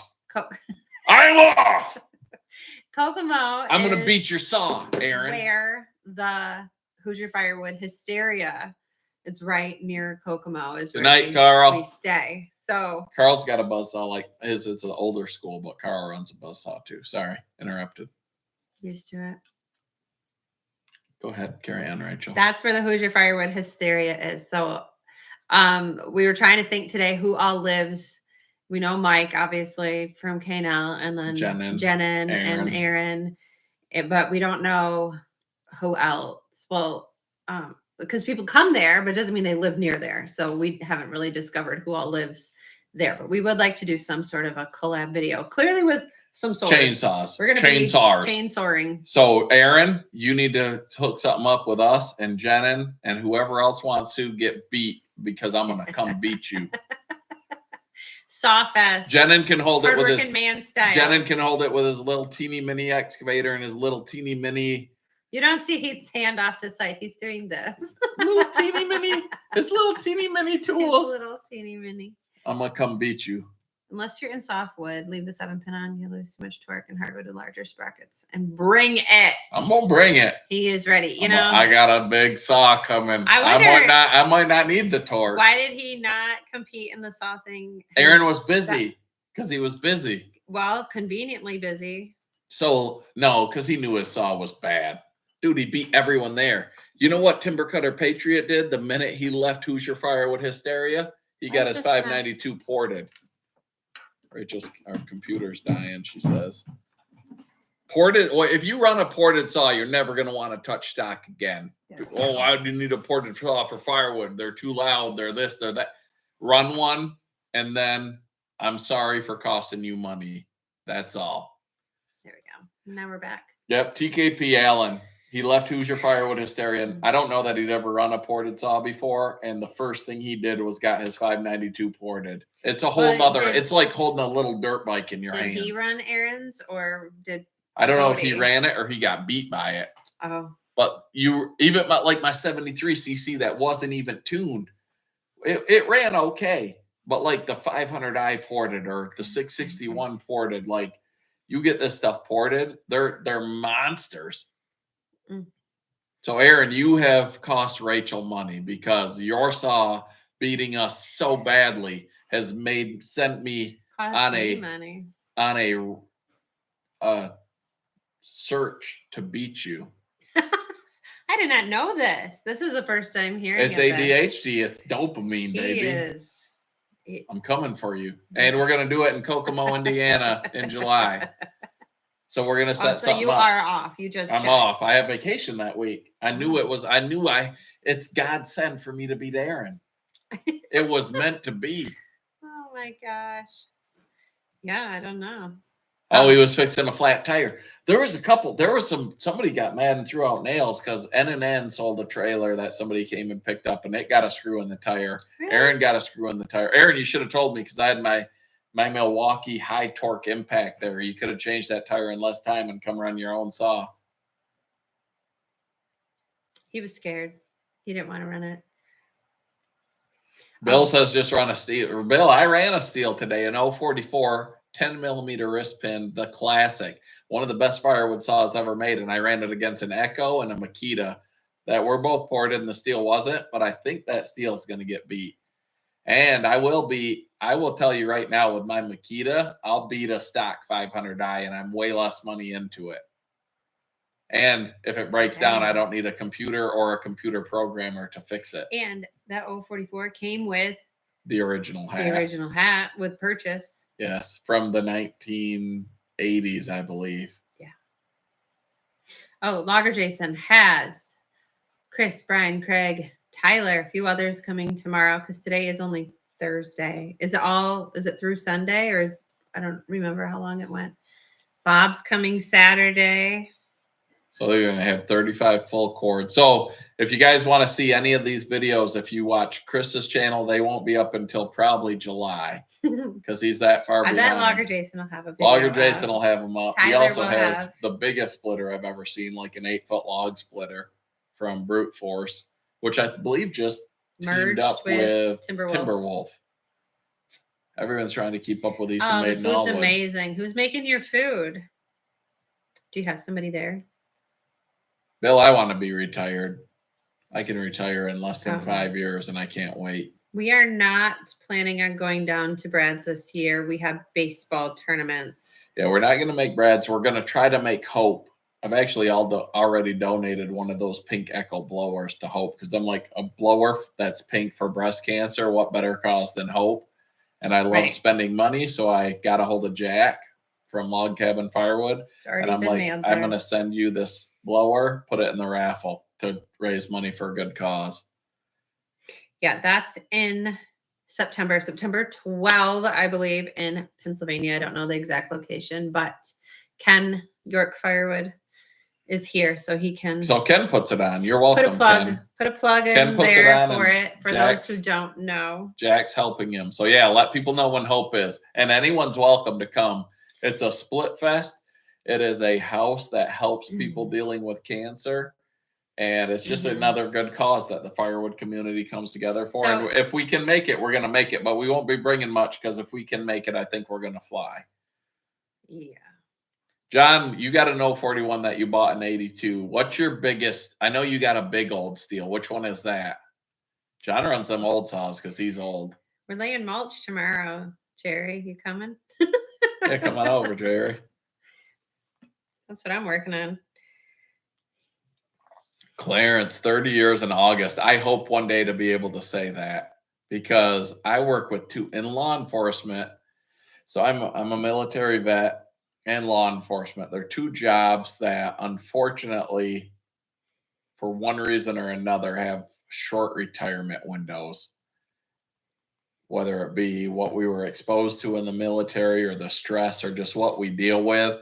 I know far too many people that retire and within a couple of years are no longer with us, which is unfortunate. I hope to not be that person. I want to retire. And even though I'll work forever because I can't stand not doing stuff, I want to be able to work doing what I love. That's why I'm building for retirement. I'm building my firewood processing, my excavation skills. Like I want to just be able to go and do things and help people and do what I like, working outside. I do this stuff because it's exercise and it keeps me active. Like it's yeah, a lot of people just don't, the retirement's too short for them. September 12 in Stewartstown, Pennsylvania is Hope, and we hope to be there. If we're not, there's a lot of great people there. Ken from York Firewood. Danny will be there. Danny's an absolute riot. Loves Rachel. Jack from Log Cabin Firewood. Brad Firewood at the Furnace. John's usually there. I think he'll probably be there again. Is there I think Ted and Sherry Miller. So they're there a lot. Is it just splitting or is there bucking up stuff too? I think a lot of it's splitting. I think a lot of it's pre-buck, but Ken will know more about that. Just wondered. Clarence, thank you for your service. If it's like Hoosier Hysteria where you can saw and split. I think a lot of it's blocked up ahead of time because I know in the past there's been a dyna processor there and they just had to throw rounds on it to run it through the splitter. So well, how many years have they done it now? I believe this is the third year, if I'm not mistaken. Yeah, Clarence, thank you for your service. Even though I'm a vet and a public servant, I still like to thank people because I know what it means. And you sacrifice. Like I miss a lot. I do as much as I can with my family and for my family and with my kids, but Rachel has sacrificed and I've sacrificed for the job I have because it's not a normal life that you're not Monday through Friday or Monday through Thursday, 9 to 5. Like I miss more than I need to, but I get to retire younger than some people get to. And I just hope that I've taken good enough care of myself that I get to enjoy retirement a little bit. Oh, Robert, thank you as well. Yeah, most of it's bucked up and the rest will go. Oh, so Ken, what processors are you going to have there? Is Dyna coming up? Because I know they offered working on 100 cord for, man, that's insane. Oh. Ken, is Dyna, because I know Dyna, I know you got in contact with them last year at Bunyan and they were talking about sending people and a processor. Dyna's I mean, this Firewood community is second to none. Ken, welcome. Hi, Ken. The Firewood community is insane. So, like some of these guys, like Bodie and Joe, and like these the chainsaw community. Guys. Like I think we got lucky when we came into YouTube because we didn't know what we were doing. My kids wanted to have YouTube. I liked working outside. I liked doing firewood. The Firewood community, I think, is second to none. The community support, what people do to help others. There's not a lot of negativity. When you talk to the chainsaw guys, like when they go to their events, it's not like everyone hang out and have fun. It's competitive. It's secretive. It's this, it's that. We all just are like hanging out, having fun. It doesn't matter if you have a channel, don't have a channel, have 100 subscribers, have 100,000 subscribers. None of us care. Like we're there for a cause. We're there to have fun. We're all there to work. The first year at Who's Your Firewood Hysteria, it was, I don't even know how many people were there. There was 7 or 8 splitters maybe, and we made probably 25 to 30 full cord of wood in one day. And by the end of it, everyone was smoked. We were dirty. We were tired. Jay from Iowa Premier Tree Surgeon was cramping up. Like we all just got done, talked, laughed, joked, had a few drinks, went back to our hotel rooms, took showers, went to bed. That was it. Like it's just, everyone's just there for the cause, not for themselves. And I think it's cool. Like the Firewood community, I've said it before, I'll say it again. It's different than anyone else out there, and we're proud to be a part of it. And then people like Mike from KNL and Ken from York Firewood and Jason from Logger Jason, like they set up these events to help it's not to help them, it's to help other people. They get nothing out of it. Like they're not making money, they're not profiting, they're not anything except bringing people together to have a good time and support a good cause, and it's awesome. And you do eat good at most of them. You eat good. Like at Hoosier. Oh my gosh. At Hoosier, the vets they bring in food because they're happy to have us there. They bring in a spread that's it's pulled pork, it's everything. Burgers, hot these dogs. People like these vets' wives and vets are cooking desserts and foods and bringing them in. There is so much food. It's awesome. We couldn't possibly eat it all. And and every year it gets bigger, and the food I think gets better too. Yeah, so good. Like that's the only time we stopped the first year. Our Allwood with the table was there, and that thing the piston was moving on that thing for 9-10 hours minus a 1-hour lunch break. That was the only time that thing stopped moving. Like I got tennis elbows still from chucking wood off that because we didn't have the conveyors. Like this last year, Easton Made was there, Wolf Ridge was there, Splitfire was there. Like all these companies are there. I know Mike had to turn away companies and it was a cold, nasty, rainy day. But that first year, it was very few of us, and we still got the work done that everyone did. Oh, Bill, you've been costing Bill Irwin a lot of money. Yeah, he does that. He's an enabler. Bill, I cost me a lot of money. If he can't buy it, he will call somebody to convince them that they should buy it. Russ is bringing a supply of splitters, maybe a processor, and more people. That thing, I hope we can make it. I think we can. I think we'll have to fly in. Heath has cost Jack a lot of money for sure. Jack, I was talking about you earlier. Yeah. About the Hope, splitting for Hope. Yeah, and how he sent the blower to you. Yeah, and Jack's he's got some stuff going on. He wore a tattoo sleeve. I couldn't watch that video. He had a tattoo sleeve on the other day. I was like, I can't click on it with that sleeve on, Jack. It was too obvious. That's literally the only reason I didn't click on that video, and because I didn't have time and I saw that tattoo sleeve, I couldn't click it. What were you afraid of? I didn't know. Craig's cords to Kohl's. Checking back in. Yeah, we're still going. Heath Oh, we're only hour 14 in. We just get. I started at 7:30.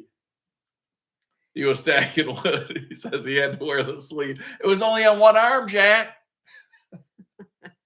Protects his arm from getting pinched.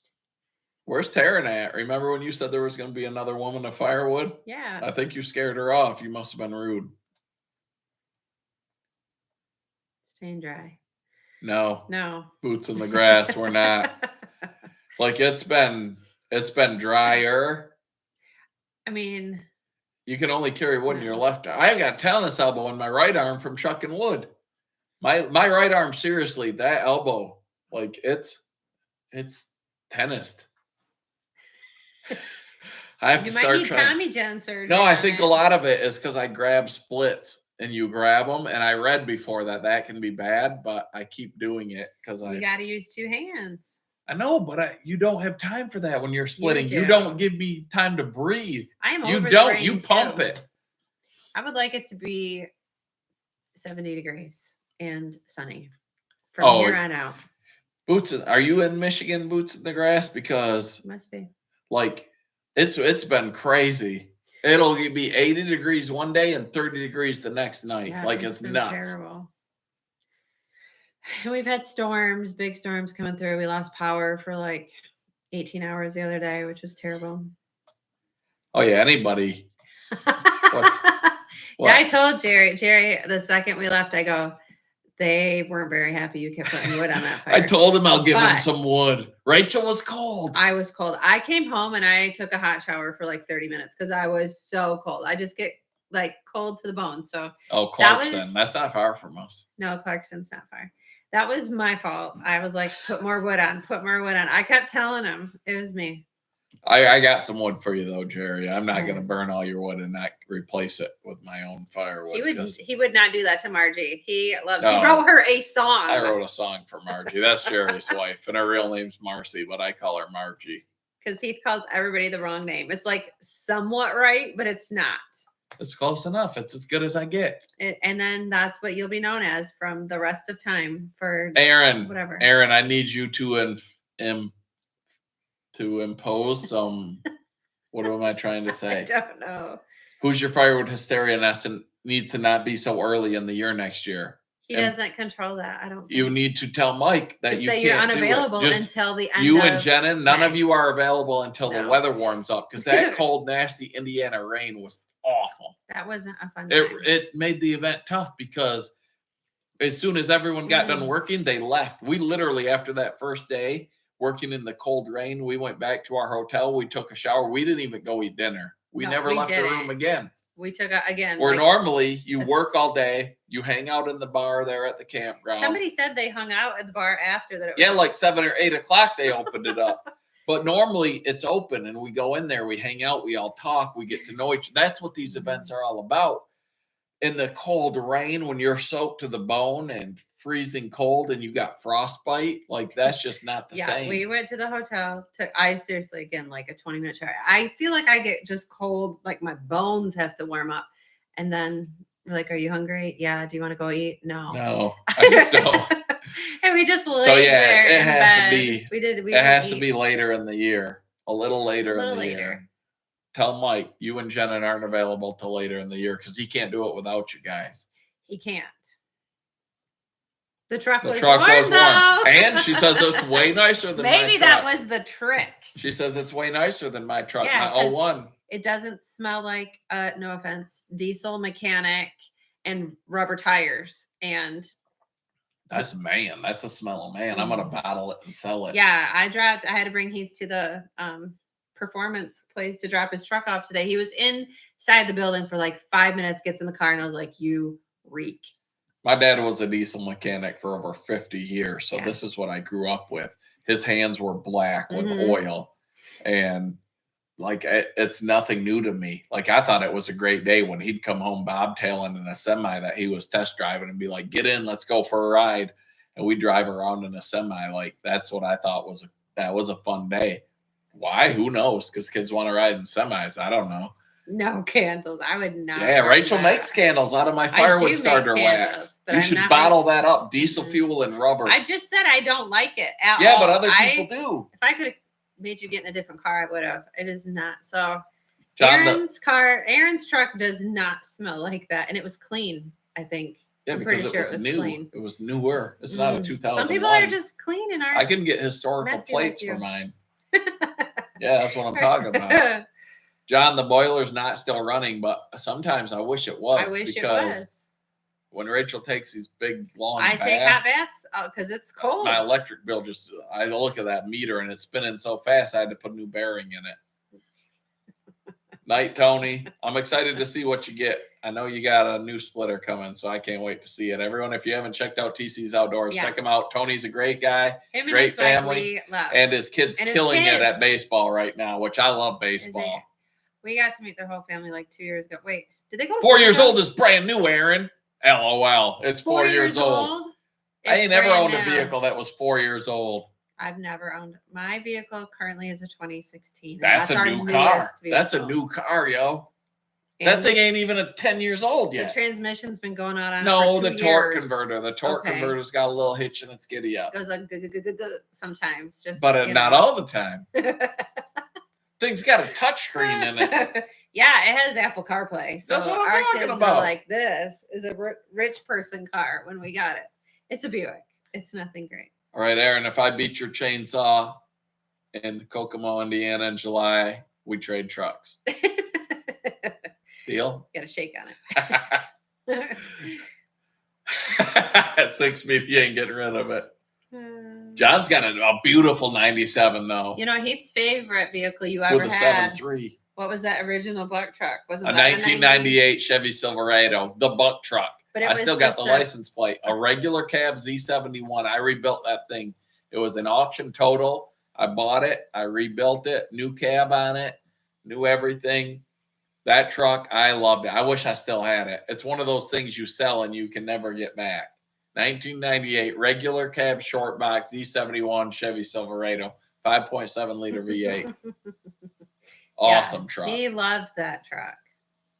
It was where the buck truck originated. So the buck truck is one of my license plates, and my brother stole it. T-R-U-K. My brother stole it for a while because I didn't have a truck and I couldn't put that on a Volkswagen Jetta diesel or a minivan because we had kids, we had a family. So I let it lapse and my brother stole it. Well, then he let it lapse and I stole it back and he didn't think I knew. And now he just wants it back. So I don't care if I don't own a car, I'll renew that plate.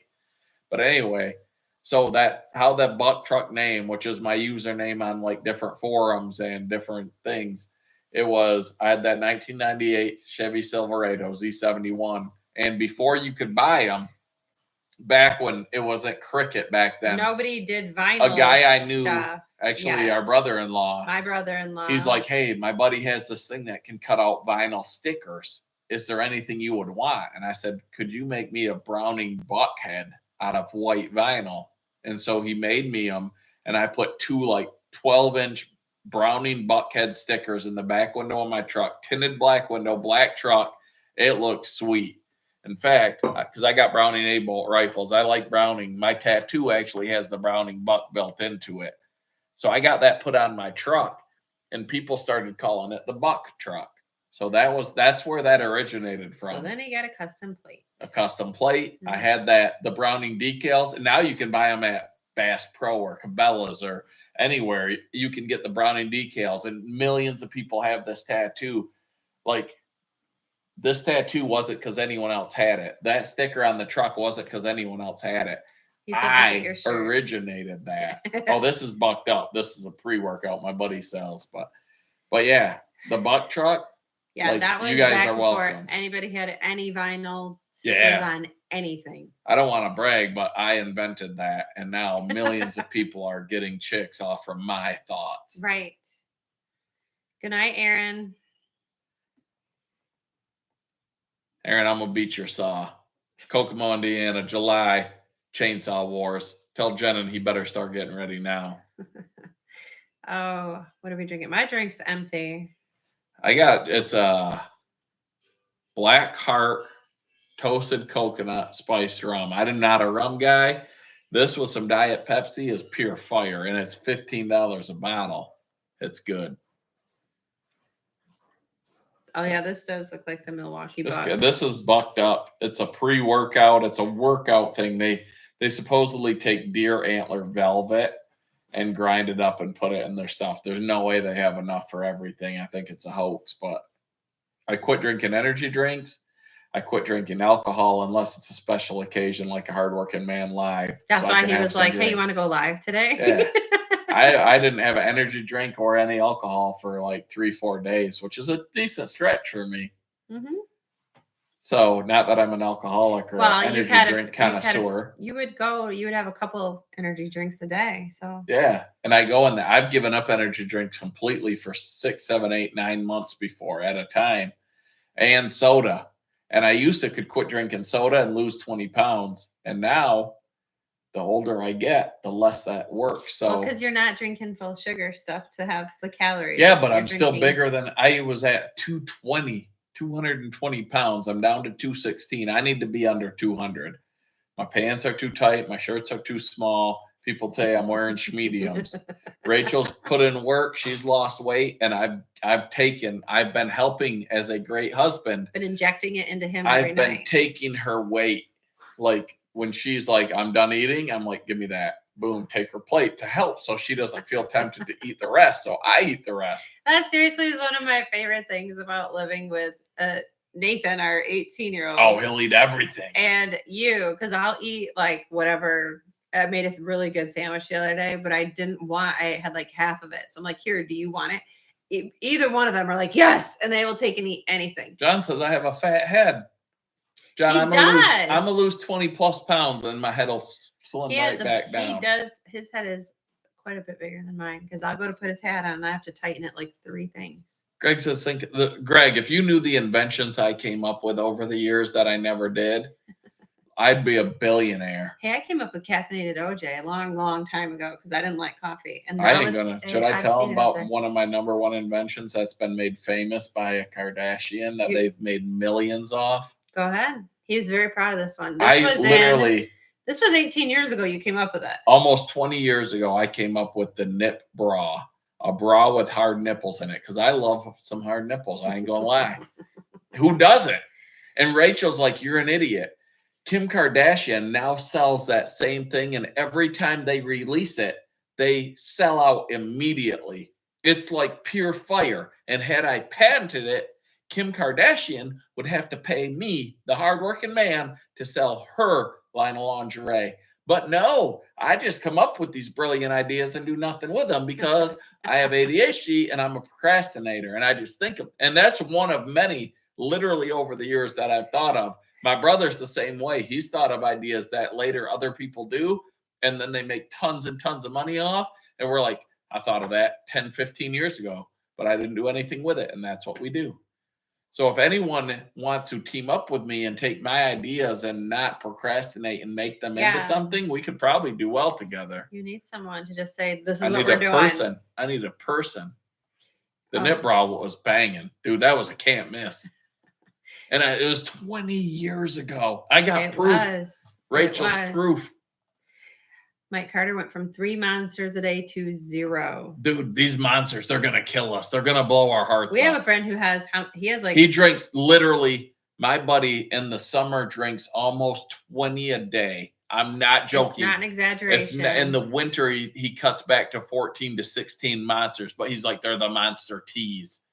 I'm like, bro, it's going to kill you. And he says, if what I did in my 20s didn't kill me, this isn't going to. He smokes a pack or 2 of cigarettes a day, drinks monsters. Almost 20 monsters a day. I've tracked deer for this guy at 10, 11 o'clock at night, and he'll drink 2 monsters on a 1-hour deer track. And that's at 10, 11 at night. The dude's insane. I said, it all adds up. It's all going to add up and get you, guy. He's like, no, it's not, blah, blah, blah. I'm like, bro, it's going to get you. It's going to get you. Oh, yeah, the money is insane now, too. Like, energy drinks are $3-4 a pop if you buy them at the gas station. Yeah. I haven't had an energy drink now in almost a week, probably. Not one. I have some pre-workout, which is way cheaper, And I feel like it's got to be better for you because it has workout in the name, right? It's caffeine. Caffeine in and of itself isn't bad for you. It's just everything else that they put in there. That's probably not great. Yeah, Mike says his wife gave it up, lost 105 pounds. Mike himself, a lot of diet changes, another 45 pounds to go. Might do the surgery. I know some people have done the surgery and it works. Like if you're talking gastric bypass, that works. But man, I know one guy, his most proudest accomplishment in life was that he was able to beat the gastric bypass. Oh. He got it done and then he figured out how to beat it. He's like, you just got to eat really fast. He's like, and then you can beat it. He broke his band. Oh my gosh. And he thinks he's a hero for it. I'm like, bro, you paid to have that done. Yeah. And then you beat it like it was a competition. It is not. It is kind of a dangerous surgery, I think. Gastric bypass. How long ago did she have it done? Rachel did invent something and sold it. No. She just owns me, the rights to hardworking man. Ken says who was injecting who again? Enough, Ken. This is a family show. Right.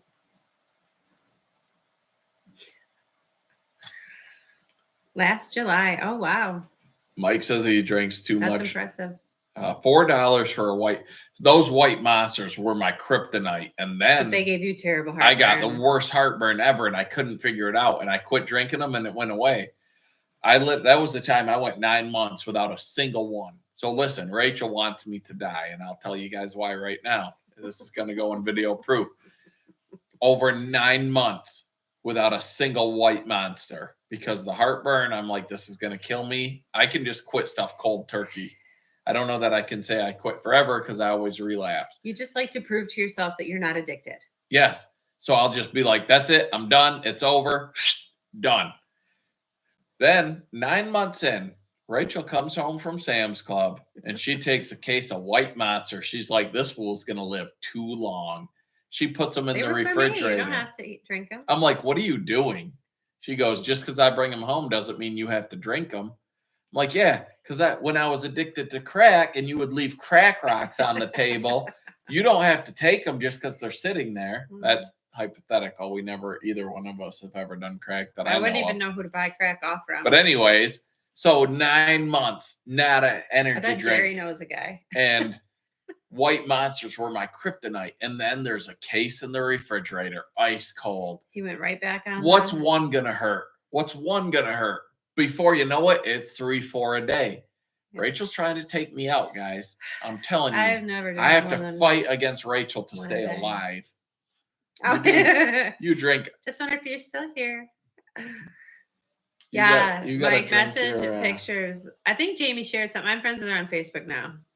And she did share something, but the amount my little brother, my youngest brother, I would say he's not little, he's bigger than all of us. He's like 2 cans of chew and like I don't know how many monsters a day. His wife cleaned out his work truck and I think she took almost 100 monster cans out of it. It's like Phil from Allen Family Firewood with his Mountain Dews. Wow. Like we all have our thing. I mean, at least like get rid of the evidence. You don't care. You think Jonathan cares? My little brother don't care. I wouldn't want to answer to Kylie cleaning my car out. Dude's got butt crack for days. He don't care what people think. A case a day of Diet Coke. What do you mean a case? Like a 12-pack?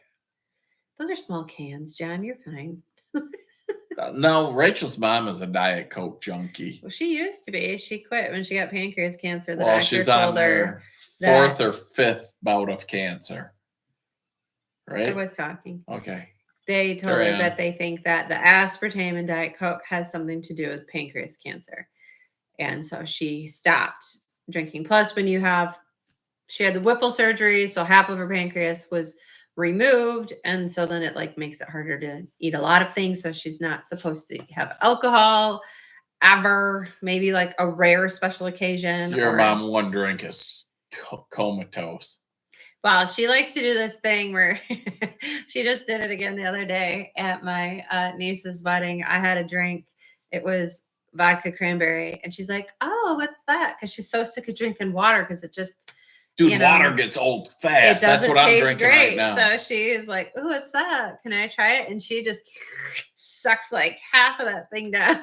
Dude, I remember. So Rachel and I have been married for over 23 years. When we were dating, we went out to, I believe it was Wyoming Cattle Company.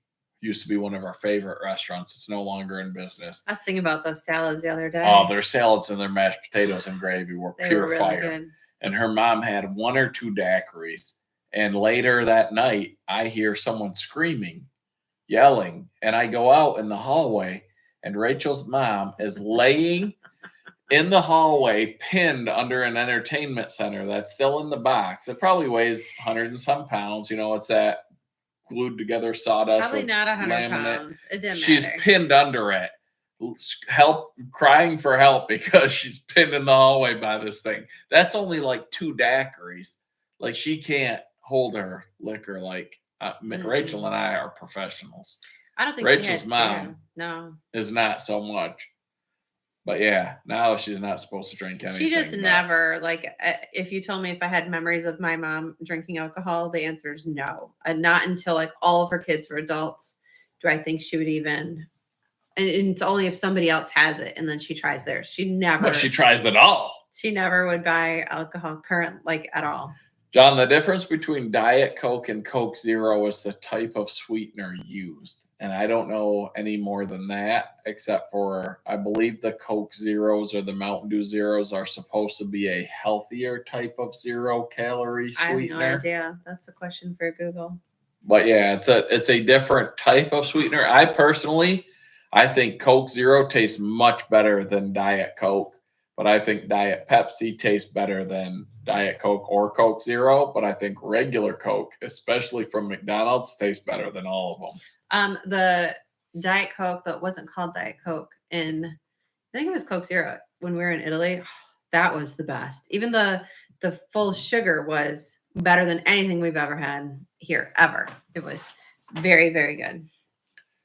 So Robert, Tim, I would love to have a scheduled live that we could do at the same time, the same day, all the time. We're now just getting back into the live game because we went a long time without doing any, and our podcast has completely died off because Rachel said she can't handle me. But I think we need to get those going again because that's a lot of fun. But our life schedule, like today, the only reason we could schedule this at 7:30 was because our son's baseball game was canceled due to rain. So with my work schedule, I don't ever work the same days. I don't work Monday through Friday. I don't work, my days off rotate. So I work different days every week, every month, it's constantly changing. So we can't say we're going to go live on Thursday at 8 a.m. or 8 p.m. every single whatever. I think Brad's is next week. Yeah, Brad's is so Brad from Firewood at the Furnace, he does a live the last Thursday of every month. We can't even do that because a lot of them I'll be at work or I'll have to go to work at midnight and our kids will be at our kids' ball games. We'll be here. So like this one, we actually scheduled further ahead. The last couple lives we've done have been, I come in from working all night and I'm like, let's go live. Boom, pop on. It was like 1:00 this afternoon. You scheduled it. Yeah. But listen, we were going to schedule it yesterday, but we couldn't. We didn't know if we had a ball game. If you click that bell icon in YouTube, you'll get a notification when things are scheduled, I think. Or when we go live, you'll at least minimally, it like popped up on my phone the second we went live. So Mike from you don't have to wait. Rusty Garage and Homestead, welcome. And I still need to send you my stickers. I got yours. And we now have a place with that shipping container. I'm going to start a new sticker wall because our old stickers all went on our log table for the all-wood. That new log table they built us is too pretty to put stickers on with our names in it, hardworking man in it, all the stars, red, white, and blue. I can't put them on there, but that shipping container has beautiful panels, and we're gonna start putting everyone's stickers up on there. So, Mike, I gotta send you your stickers. Clarence, I gotta send you your shirt. YouTube has a mind of its own sometimes. Yeah, people get unsubscribed from our channel.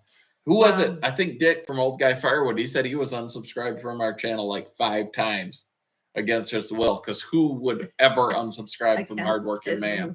Yeah, against every will in his bone. Well, I know when a video goes out live at like 8 a.m., I'll get a notification at like 11 a.m. that's like, hard worker man just put a video out. And I'm like, it's been 3 hours. So Robert, it isn't easy. Perfect system. It's not easy with a schedule like that. Like I've not had a normal schedule for almost 17 years now. I have not had a normal life for 17 years. I got less than 5 to go, and then I'll have no schedule, which I can't wait for. Like people don't understand the sacrifice that a family or a wife have to make when you work a non-regular schedule. Yeah. When people are my friends who I get to hang out with is based on our work schedule. Right. There will be someone that one year I'll get to hang out with all the time, and the next year I won't see them for an entire year because our days off switch, our schedules switch, and see you in a year maybe. Like it's weird. It's not normal. Yeah, it is really weird. Kids like, aren't you friends still? Yeah, we are. We just cannot see each other because of schedules. Jerry's trying to unsubscribe and it won't let him. Jerry, you can't unsubscribe. I locked you in as a permanent. That's because you've been part of the show. Yeah, once you're on the show, you can't unsubscribe from it. Sorry, Jerry, why don't you come over and get on this live? Jerry lives right down the road from me. Right down. By the time he gets out, less than 5 miles. He's probably sitting in his hot tub. Are you sitting in your new hot tub right now? I helped Jerry put that deck up for his hot tub because his drill wouldn't work, so I brought him by Milwaukee, and then I helped him level it out a little bit. Mm-hmm. Yeah, you said we should have gotten the hot tub with the fire, and I could have warmed right up. Jerry, I don't like water. You get all wet. I don't mind sitting in hot tubs. I hate getting out and the feeling. I don't like this in hotel pools either. I just don't like being wet in a swimsuit outside of the water and then having to like dry off in a room and then take the suit off. I hate that. If I'm going to put a suit on and swim, I want to be at a beach or like sunny and hot and I can dry off in the sun. So I don't like swimming. I know how to swim. I don't like swimming. I'll jump in my pond after I'm weed whipping and I'm covered in sweat and grass and ticks and whatever. I'll jump in the pond. In Hawaii, when we could go in those waves that could have killed us, that was a blast. Outside of that, I could care less to ever swim again. If I'm getting wet, it should be in a shower. Yeah, I just don't like that whole experience. I want to dry off in the hot sun, and that's it. That's why they wait till it's dark. Jerry, he lets Margie go naked in that hot tub. Jerry does? I'm on my way, Jerry. Oh no, if Jerry's naked, I cancel that. I'm out. I'm not coming, Jerry. Margie rated his feet 9 out of 10. Yeah, she does feet for a living too. She does pedicures. This guy, we were over at their house for a fire, and I got nice feet. I've had masseuses tell me like he makes this poor woman. He takes off his socks and shoes and goes rate my feet and makes her like look at his feet out. Camel City Mill socks keep my feet fresh. Who will do that to somebody? That poor woman. I've literally had masseuses what would that be called? I didn't try to get them to do it.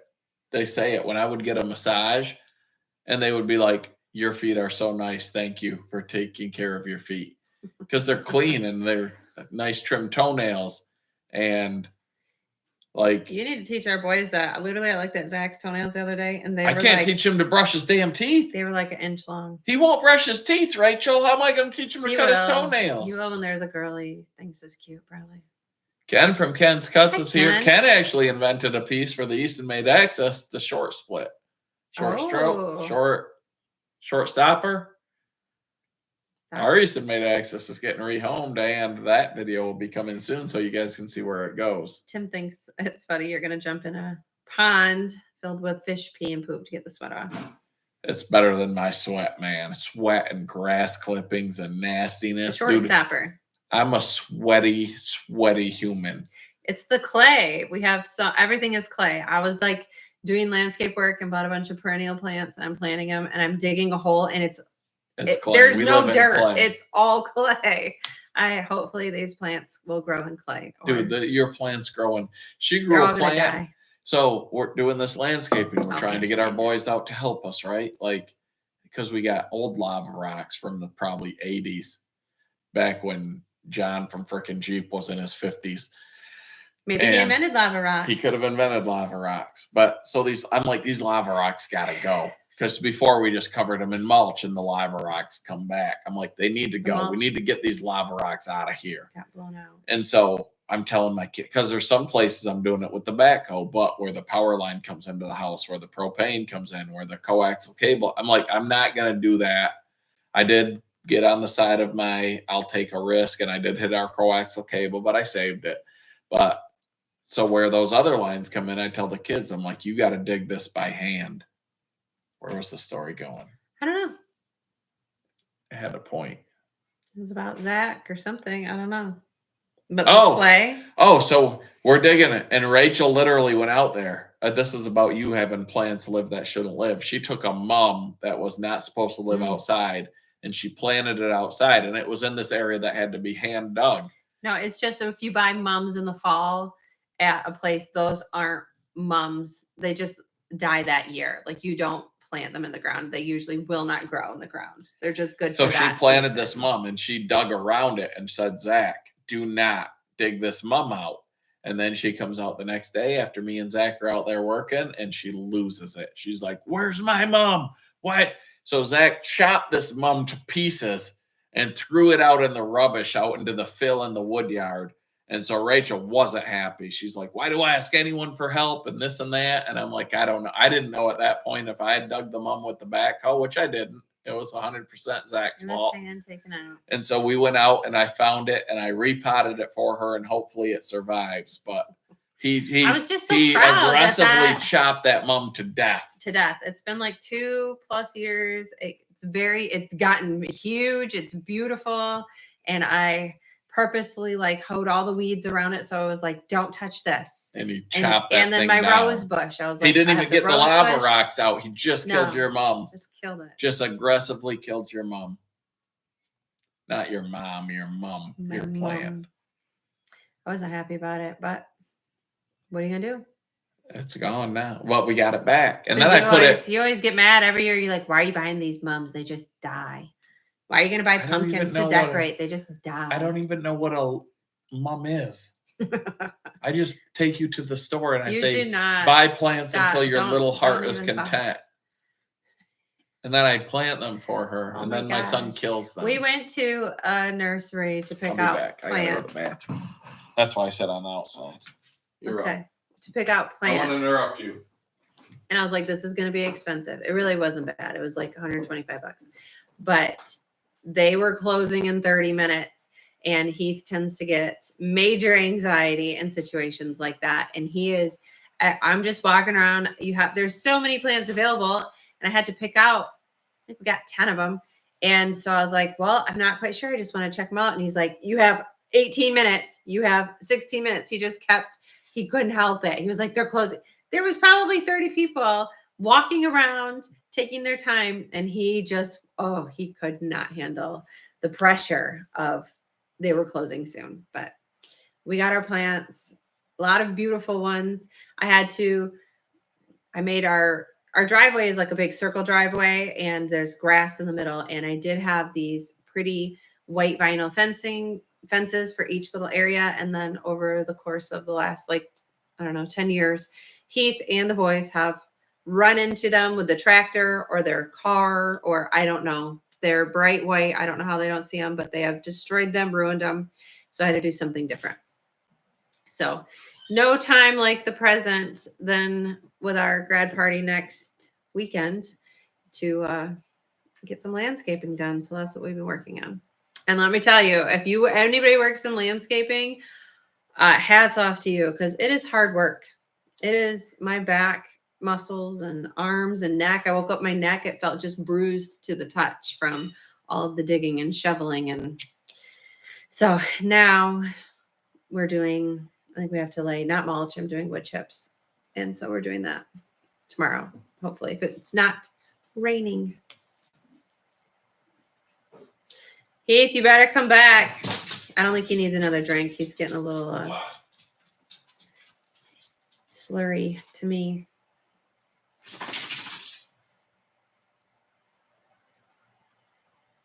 I don't know, guys. What's new? Got any questions? I don't have anything. I don't have any saws to talk about. Heath talked about chainsaws for a very long time. I have nothing to add to that. Other than shooting the video today, those saws are, the one was really freaking loud. I'm very glad I had ear protection. And if you don't use ear protection running chainsaws, you're not going to be hearing.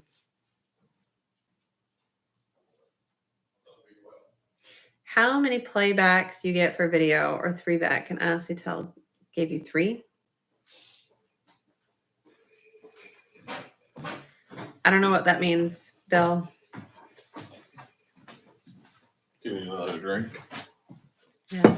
No, I'm all right. Do you know what Bill Bruton is asking? How many playbacks you get for video? I think you might be asking how many people rewatch a certain part. I don't know though. Gave you 3? I don't know.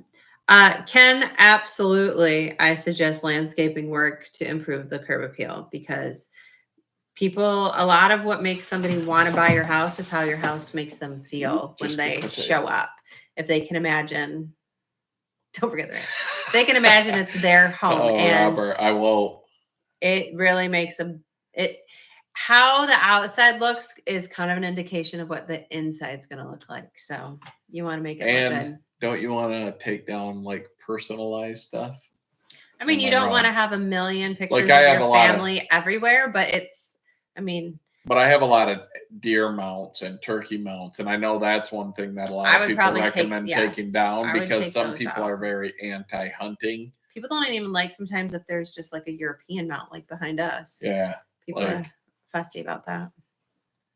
Robert, I won't forget the ranch. I might not have the pizza, but I'll have the ranch. Yeah, we're doing pizza again. Yeah, so. pizza's, dude, pizza is the go-to. I'm telling you what, save money, make people happy. Pizza at our wedding.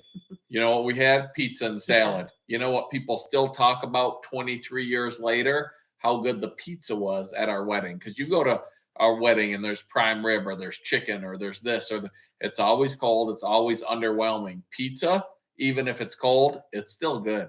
We had pizza and salad, and people literally to this day still talk about how awesome our wedding reception was. Yeah, I don't know. Heath can look that up. I don't see those. Oh, yeah, Rachel did that on her own. People, they always accuse me of this stuff.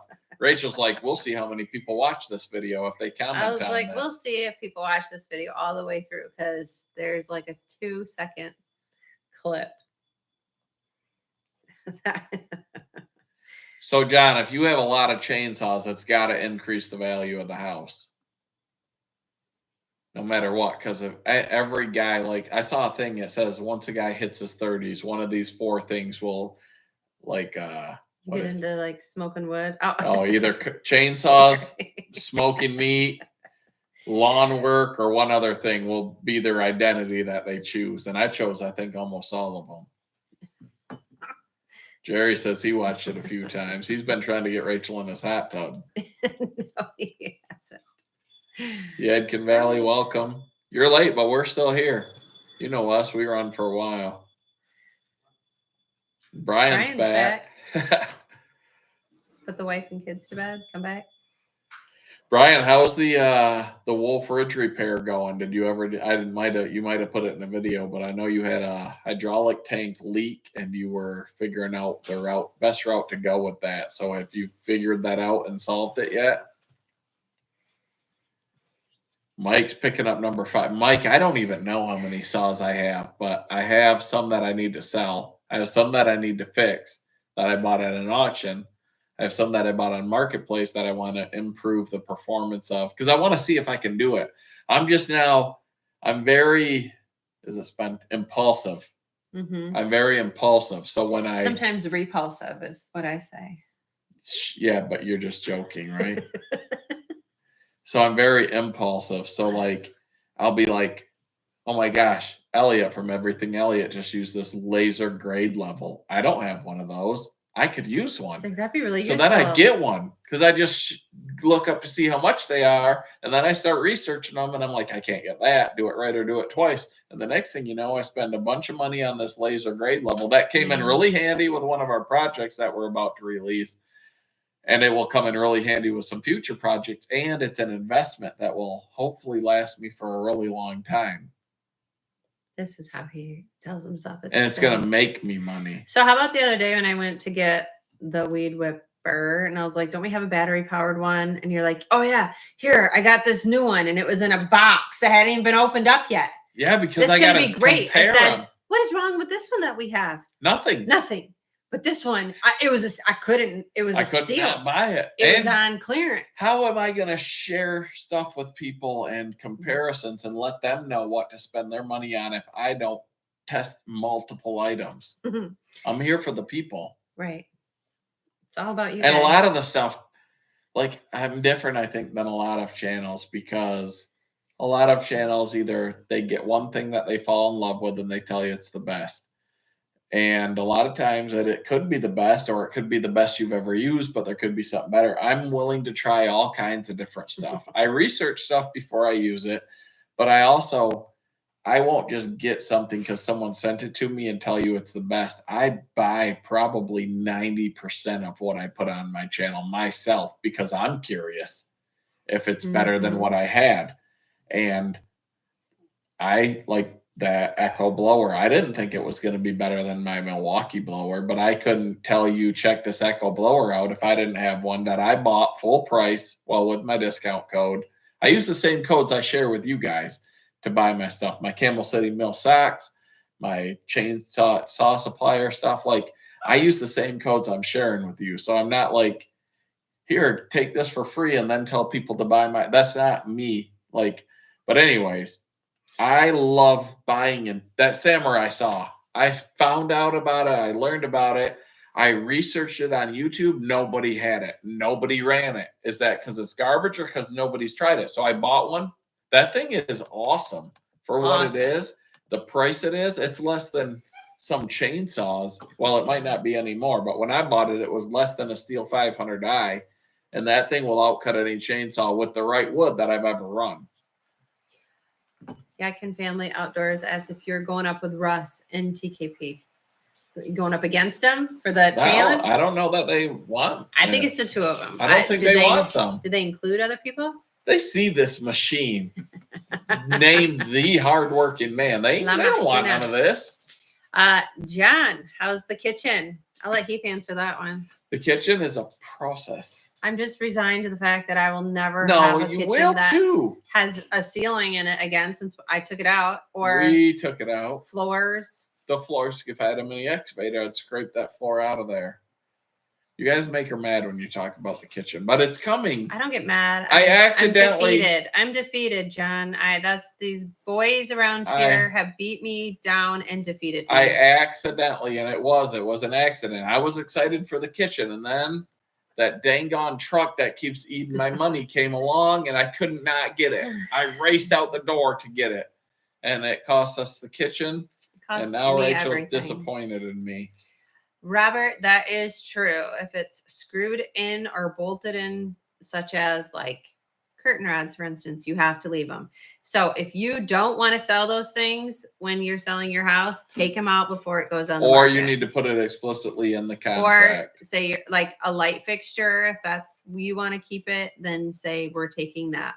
It's just better to replace John it. John Salmonson, Willie10 will make you pay 10% extra if you use code HWM10 on Saw Supplier. That will save you 10%, and you'll get your saw faster. Willies get lost in the FedEx. The FedEx, they don't like Maine, so you're better off. They see Russ, and they're like, just lose that package, and then you don't get a saw. But if you use code HWM10 on sawsupplier.com, you get your saw faster. 10% off, and it'll run better. I guarantee it. I guarantee it. What commercial was that? 3 Green Acres, welcome. People are coming in late, but that's why I started at 7:30, because our lives usually go for a decent time because we have fun. I love chatting with people, reading your comments, getting to know people, just talking. 3 Green Acres, were they at Hoosier? I know who he is. I can picture him in my head, but I'm terrible with names. I think they were you at Hoosier or were you at Ohio International? I were both.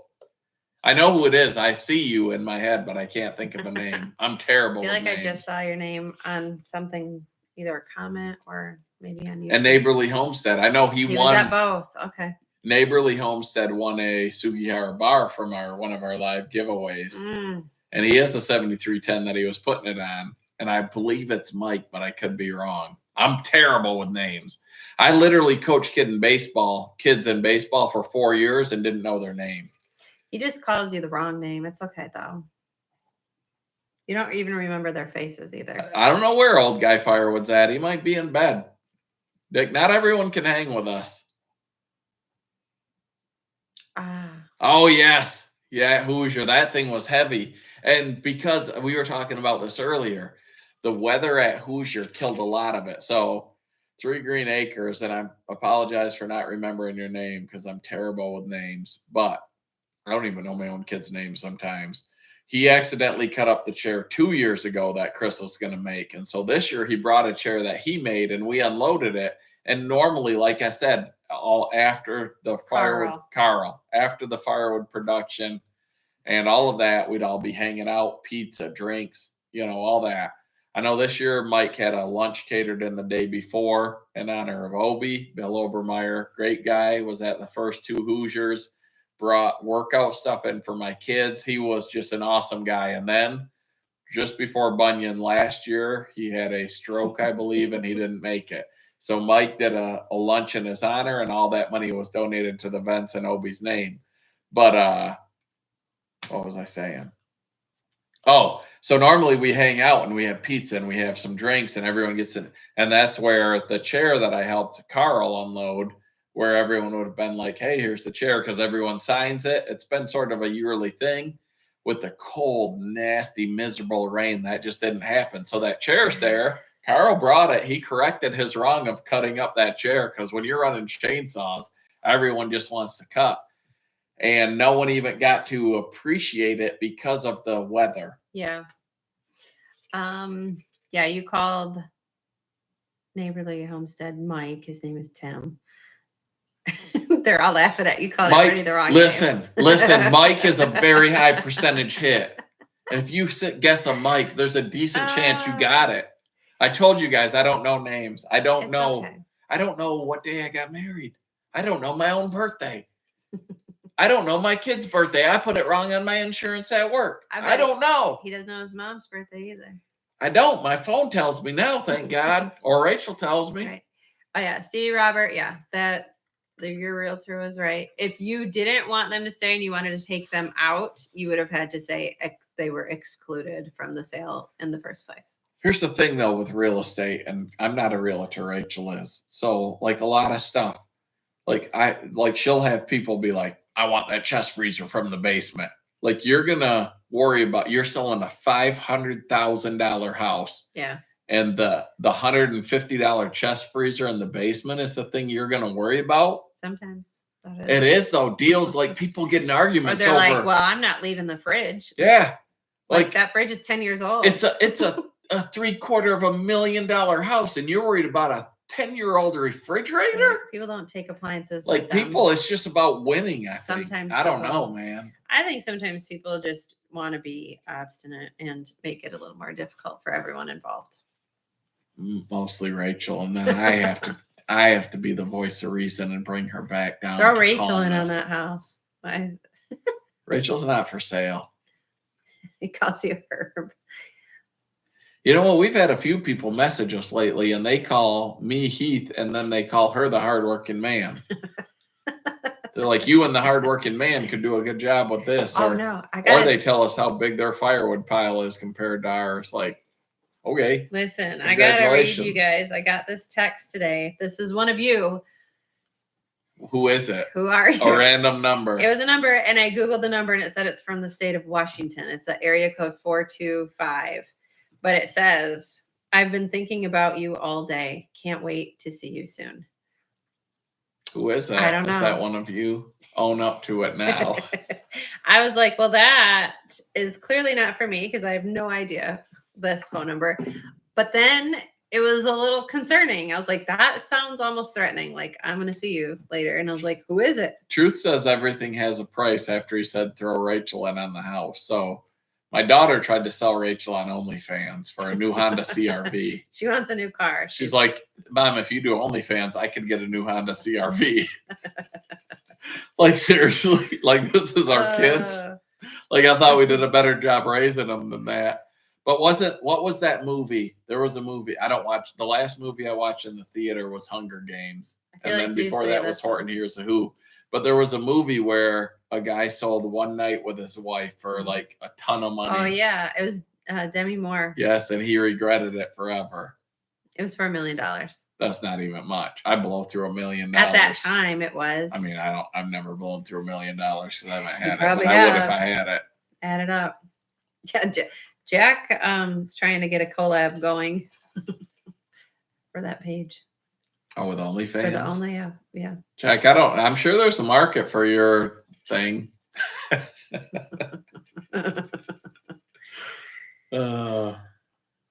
Nicolas chainsawing, Cage. I don't know. Yeah, Nicolas Cage, and was it, you said Demi Moore? Demi Moore was the woman. Did Nicolas Cage buy her, or was it? I think he sold her. Who was her? No.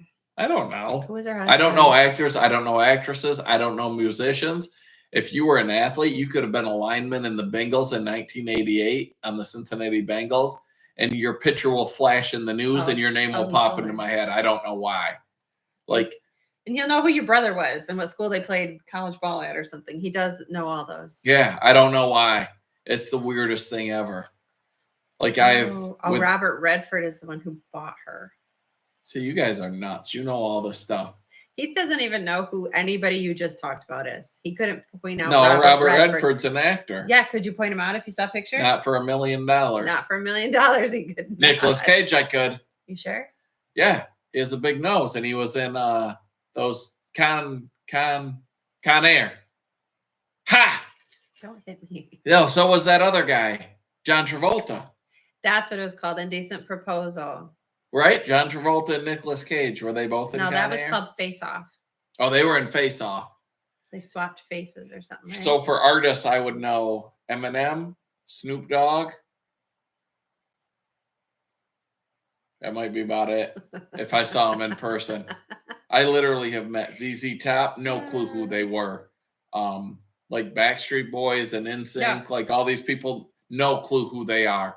Actors, Billy actresses, Idol Billy Idol or Billy Joel, couldn't tell you one from the other. No idea. Don't know, don't care, couldn't care less. I don't know. It doesn't matter to me. Names, it's just I just go through life. But you recognize athletes, just not. I don't know why though. Musicians or actors or actresses. Because I used to collect ball cards, I think. So I would thumb through millions. I literally have over 1 million ball cards in my attic. And so that used to be like modern day athletes. I don't know, but the old ones I would know just because I think I've seen their name and their face so many times. It's gone into my autistic head and it's there. Just call yourself autistic. Partly. You guys say it. Truth says you're sipping on that alcohol beverage a little too much. No, I quit drinking alcohol for 4 days. It was like a week earlier. He keeps forgetting. If he doesn't do it for like 24 hours, he's like, I haven't had an energy drink in forever. I'm like, it has been 24 hours. That's a long time if you normally have 3 or 4. I guess. Give it an hour, then the fun will start. Yeah, he's slow on the drink tonight. Just couple that when he gets tired. I'm already tired. Oh, Jack hasn't drank beer since Hoosier. Oh, not beer. I saw. Yeah, you lie. Oh, that was pre-Hoosier.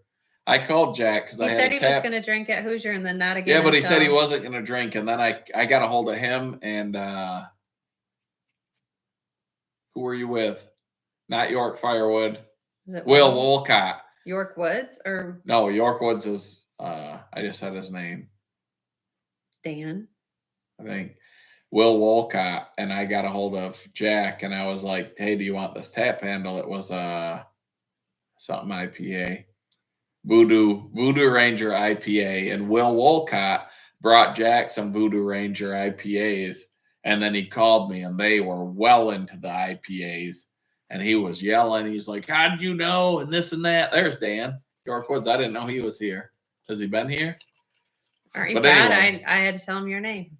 No, I knew Dan's name. I said it first. You did not. It's in video proof. Yeah, we'll rewind it. You're and like, he has an 1165. It was Will Wolcott I couldn't think of. You had Will. He has an 1165V. He bought at Hoosier. He took it home with him. Do you know who Michael? He also has a nice bourbon collection that I'd like to sample someday. Michael Waddle is. Yeah, you were smashed. Michael Waddle, yeah, hunter. I know deer hunters too from back in the day. So I used to watch every hunting movie made on VHS. And my brother and I would get done hunting. See that? Correct English, grammar, all that stuff. I've been corrected a million times by my wife and kids, so I'm getting better at it. So I used to watch all the VHS hunting shows until they became so commercialized. It was sickening. Like these guys hunting on, I watch hunting shows to learn how to hunt. And you got to the point where these guys are hunting on ranches in Iowa with huge bucks running everywhere. And then they're like, there's no way I could have killed this deer if I wasn't wearing my real tree camo and I had my vanilla killer VK 1000 scent out there. And I was in my API tree stand shooting my golden eagle bow with these Easton XX78 arrows and this. Like, I was like, good Lord, take a breath between what you're telling me about. But now there's some good YouTube channels. I just got burned out on hunting shows. But Michael Waddell, Dan Fitzgerald, Lee and Tiffany Lukoski, Benny like, Lee. There was a few great ones. Stan Potts. Remember the one that was you done shot Socrates? Oh yeah, that was the Tree Lounge. How many times? Margin done shot Socrates. How many times they would watch the same exact hunting video on VHS probably 100 times? Oh yeah, we'd watch them all. Because your dad, nobody had cable. Who was it? He'd always say, Jiminy. He'd shoot does, which was rare for anyone on a hunting show, and he'd say, Jiminy Christmas, look at the ears on her, and he'd show a doe ear, like how big it was. Jiminy Christmas. Who was that? Oh yeah, Tree Lounge, PA Trapper. My dad, my uncle, and my brother made their own tree lounges. They weighed about 100 pounds, and they would scare every deer within 10 square miles getting up in that tree, but you could fall asleep in them in a minute. Who was it that said Jiminy? Roger Raglan. Yep. See, PA Trapper. He's watched all the Roger Raglan. Jiminy Christmas, look at the ears on her. Yeah, I just remember sitting at your dad's house and during hunting season, probably. I feel like people. And we'd watch them all year. Just watch them. My brother and I, because back in the day, you'd wear the head net before set lock and all that, and the face paint, and we'd take the head net off, so we have face paint around our eyes, and we'd get done hunting, and we'd go into the video rental store, not realizing that we still have our eyes painted in camo. And we'd be renting a hunting video, and we'd go home and watch it to figure out why we didn't get a deer that night. Like Dan Fitzgerald, he'd shoot like 120-pound compound bow with his fingers. Like, and he got, I think, the first pass through ever recorded on video. And now it's like nothing. Tom Miranda, another one, real tree. Like I can see these. You put like Sandra Bullock. I don't think I'd recognize her in person, but I always thought she was hot. Like there's actors, actresses, all these people, musicians. You put them in front of me, I wouldn't have a clue. You say a name like Tom Miranda, and I can tell you what brand of camo he wrapped. Like, yeah, I don't get it. I don't know why. Craig's Cord does have a channel. He's got the first ever VS17 from Wolf Ridge ever made on his channel. Craig's Cord to Coles. Own the season? I do not know. Craig, though, if any of you have ever seen the show that was based out of Wisconsin called Battle of the Bow, it's about 15 years old. It was on the Sportsman channel or the Outdoors channel. I believe the Sportsman channel. It was called Battle of the Bow, Night Truth. And it was that show I really liked because it was just regular guys out hunting. It was 2-man teams. The first year was 6, I believe, 2-man teams from Wisconsin, and you recorded your own season. And then they would come out as a video crew and they would do some recording. And my brother and I actually, so I got a hold of the producers of Battle of the Bow, and I'm like, I love this show. Would you consider doing an out-of-state version of it? And they're like, yes. And so they did an out-of-state version of it, and you had to submit a video application. And my brother and I got selected to be part of the out-of-state version of Battle of the Bow. So my brother and I, we went to Ohio, we went to Wisconsin, Ohio, Missouri, and Michigan. And recording hunting is insanely hard. Like it's twice the set, twice the movement, way more gear, like all this stuff. But my brother and I were on Battle of the Bow, the second season, I believe, on the Sportsman channel. And it was awesome. Like we were at work and they had it up on the TVs in the lobby, I guess you could call it. Like everyone at work was out watching it. Like it was just real people. Some were husband and wife, friends, brothers, just out hunting, recording their season. And then you were supposed to get to vote and the winner would move on to the next year. But the show sort of faded off. And I'm sure my brother and I would have won because we were awesome. And we killed one like 75-inch 8-point buck on the show in Michigan. Real life hunting, real circumstances. It was a lot of fun, but man, it was a lot of work. And I realized why my brother never kills deer, because he gets so nervous. Our first day in Missouri, a doe and 2 fawns came out and I was hunting. He was videotaping and we were hunting in tree saddles before they were all the rage. I've been hunting out of a tree saddle since I was 18, over 27 years. And we were in tree saddles and he was hanging above me filming. I was hanging below him. I was the bowman of the day. He was shaking so bad. The whole tree was moving. I'm like, what are you doing? Like, these are does. We're not even shooting them. He's like, this is what happens to me every time. But then he also realized how hard of hearing you are. Yeah, I'm deaf. He heard in the deer. The buck I killed on the show. Before you even the buck I killed on the show, we were hunting again. This was back in Michigan. He was filming. I was hunting. He heard this deer. He looked down at me and he said, I hear a deer coming. And like 5 minutes later, I heard that deer. I never heard him tell me that. 5 minutes later, I heard the deer and I tapped him on the foot and he looked down. I said, there's a deer. And that deer came out. I ended up shooting it. That was the 7-point. We called it an 8-point at the time. And he goes, when you hit me on the foot, why did you hit me on the foot and tell me there's a deer coming? I said, because I heard it. He said, I told you that deer was coming 5 minutes earlier. Is that seriously the first time you heard it? And I was like, yes. And we watched the tape back and he did. He told me that deer was coming 5 minutes earlier. I didn't hear him tell me. I didn't hear the deer. That was when I learned my hearing is shot from working on jets.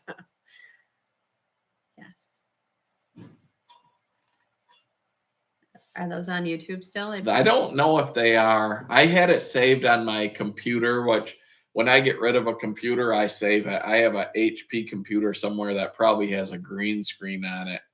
I don't know if they're on YouTube. If it is, I'd like to watch it. I'm going to have to look it up. I've Googled it before. There was in our local paper, the Panassi Globe in Wayland, Michigan, there was an article on us, like brothers hunting on a TV show. My kids don't know how famous their parents are. Rachel was in a movie in Studio 28, which is like a big movie theater by us when she was just a kid. A horror movie. Movie. It was called Seizure. No, it was like a Grand Valley State University, those film students, they made it. But I did have to audition, and I think I was 10. Yeah, she was. We got the VHS of that. I have the VHS of that. I was in the newspaper. I was on a major cable network. We now are on YouTube. Like, we've been in some other things too. I forget what. But yeah, I'm gonna have to look, Craig. I don't know if they are on YouTube because it was back when YouTube was in its infancy, when only John from frickin' Jeep was on. Like, I'm talking 15 years ago was when this was on, probably. Because I've been at my job for 16 and a half years, and I was at my job when it aired. So it was probably 14 to 15 years ago. Mike was in the movie Lady in White. Were you the lady, Mike? What are you doing, texting? Oh, you're looking it up. Rachel's looking it up.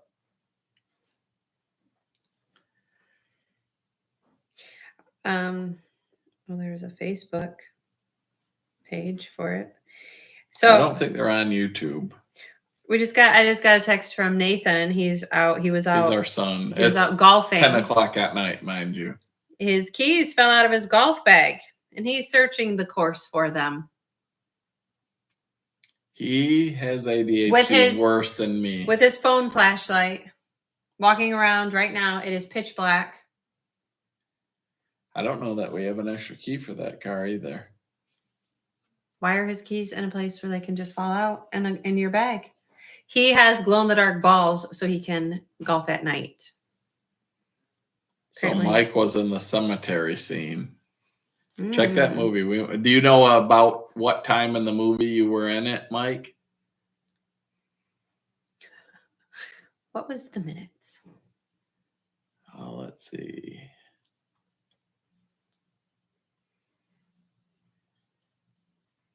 So YouTube, so I see a Neighborly Homestead and Craig scored to Coles. YouTube is we started, a little over 2 years ago. I always say it's a snowball rolling down a hill. And people are like, oh, it's too late to start. Like, it's never too late to start. You've seen that stuff.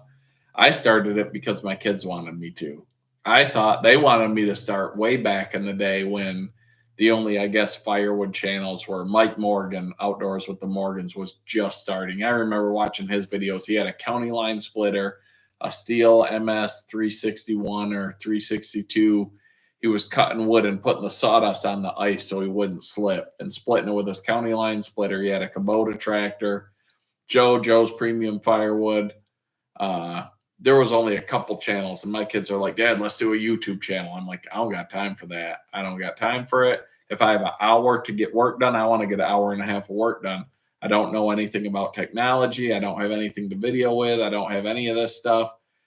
Man, I wish I would have listened to my kids, because even though it's never too late to start, every day there's more Firewood channels or more channels in this niche that are starting, and it's awesome. I love it. And I always say I'll help anybody as much as I can, because if I help someone and they do better than me, I'm not jealous. That just means I got to do better. But back then it was a lot less competition, so it was easier to get your snowball big fast, where now your snowball might grow slower. I say, like, it's a snowball rolling down a hill, because the bigger you get, it seems like the easier it is to get bigger.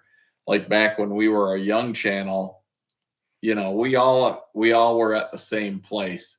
And unless you have a short blow up and whatever, and you gain a ton of subs overnight, that I think is different, less rewarding than growing over time through long form content. And like, when we would get a video like, oh my gosh, Rachel, we had a video, it reached 1,000 views.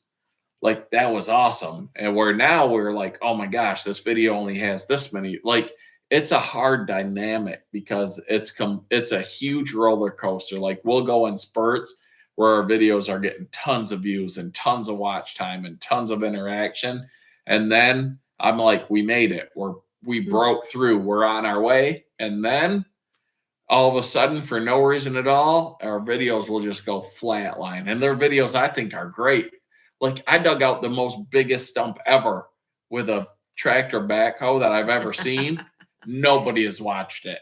It's like at one of our lowest viewed videos in the last 2 years. I put in more work into that video than I have in years. And I think it's awesome. I did something no one else has done. Nobody cares. Like, it's a frustrating but rewarding and fun and crazy ride. So if you enjoy doing it and you have the time to do it, just keep doing it.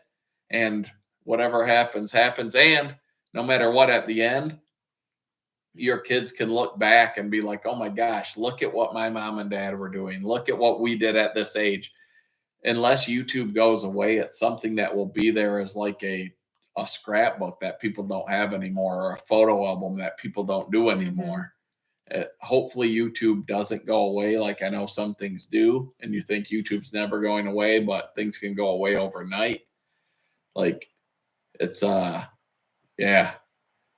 Oh, viewers that aren't subscribed, I bet more than half of ours are not subscribed, and people don't leave comments. Thumbs up, all that stuff helps a ton. Like, when I watch people's videos, I watch as much as I can, and the more, because I try to reply to every comment we get, which I'm way behind. It gets harder and harder. But I try to watch videos, and people are subscribed to and comment on our channel and our videos that I don't even know have channels. But once I know, I do my best to try to watch and try to comment and try to help that algorithm. It's all about the algorithm that I don't even know what that means. Dan the Yorkwoods was on a nationwide Saturday morning home improvement TV show called American Home Shop as a kitchen designer. Dan, we could rekindle this if you come do our kitchen. I'll film you. Rachel will film you. I'll commentate. It'll be huge. Do one pro bono kitchen. I'll provide the bourbon. Right. I'll say bring your bourbon for him too. Free work and give away your bourbon. Sounds Bill, great. it is I literally so Bill says it's a great way to look back and see your progress. That is more than what.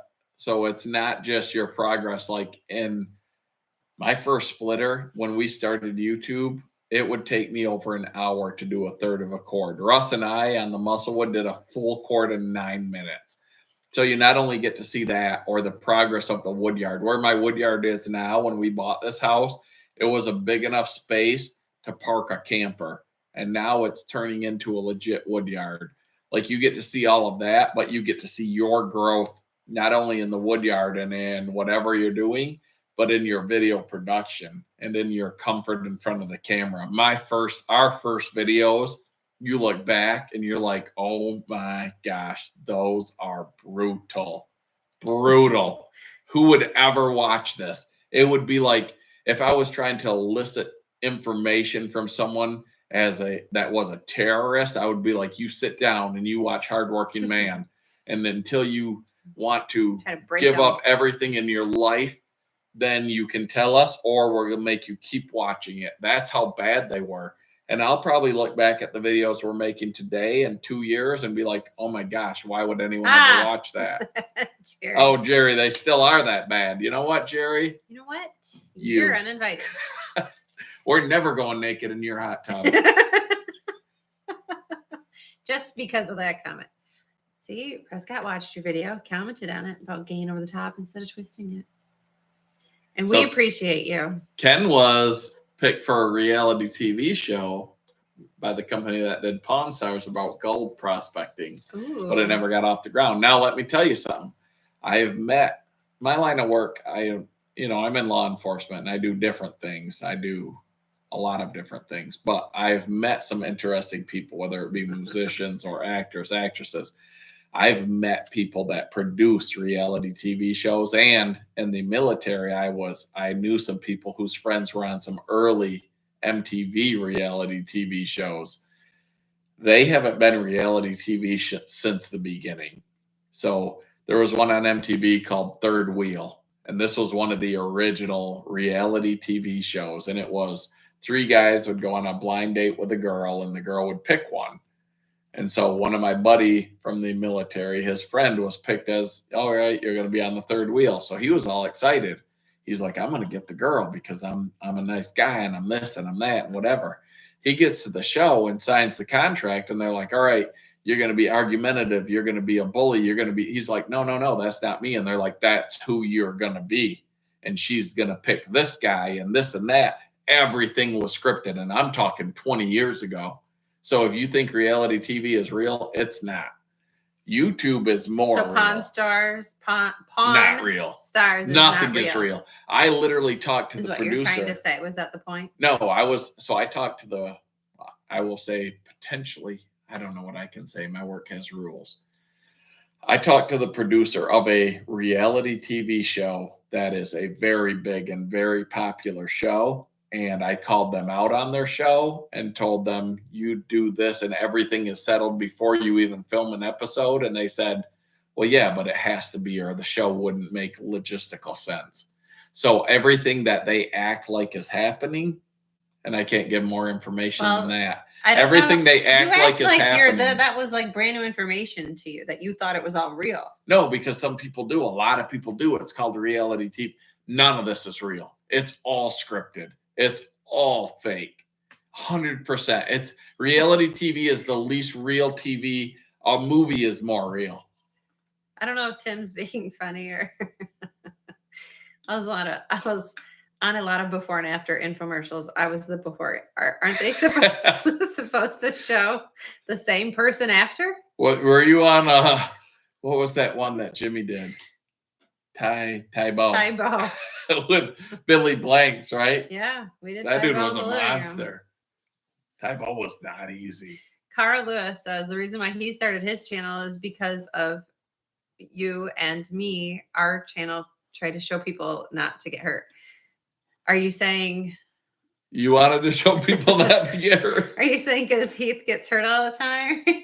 No, you know what causes you want to show people how to not. You know what causes people to get hurt? ADHD. It's a real thing. It is a real thing. Because you get distracted easy, and I've looked back on a lot of my injuries, and it's caused by distraction that I can't help.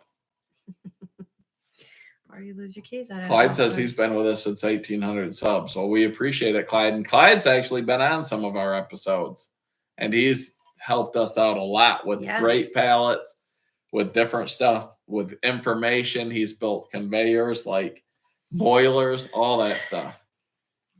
Well. Yeah, Edkin, good night. He's got to feed the shipper tomorrow. They chose Ken because of his Tourette's.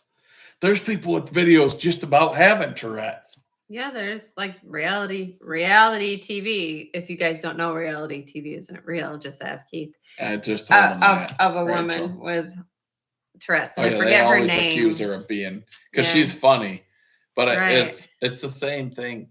Like, I don't know. You don't want to judge somebody on their medical thing as faking it, but the unfortunate reality is people will fake stuff. Yeah, but like, I don't know, that girl, that stuff she says and how she says it's funny. It's funny. But I think she does it on purpose. I don't know. But people have accused her of being fake, and then she does videos rebuting being fake, and I don't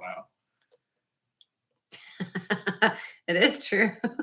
Carl, I've been run over by the trailer. Remember when I flipped out of that thing and my son just left me for dead? You jumped out of the way. You didn't want to get hurt. I was trying to hook a huge oak ground, 30-some plus inches oak with a hookaroon, and the hookaroon came loose, 2-foot sides on the trailer. I tripped. My athleticism saved me, my elite athleticism. I grabbed the side rail. I did a nice flip, landed on my feet, and you can see my son in the video literally backing up out of the way, going like this. Instead of catching his old man, he was leaving me for dead. Have fun, Brian. Good night, Brian. Sounds like a good time. Oh, you'll be at Bear Paw? I wish we could be there, but we just can't. We already had people scheduled, and I got FOMO. I have fear of missing out. I don't ever want to miss an event. I hear about something that I didn't know existed that's in a week, and I'm like, Rachel, can we get there? Can we make it? Can we go? He has FOMO, but then he drags me along to everything.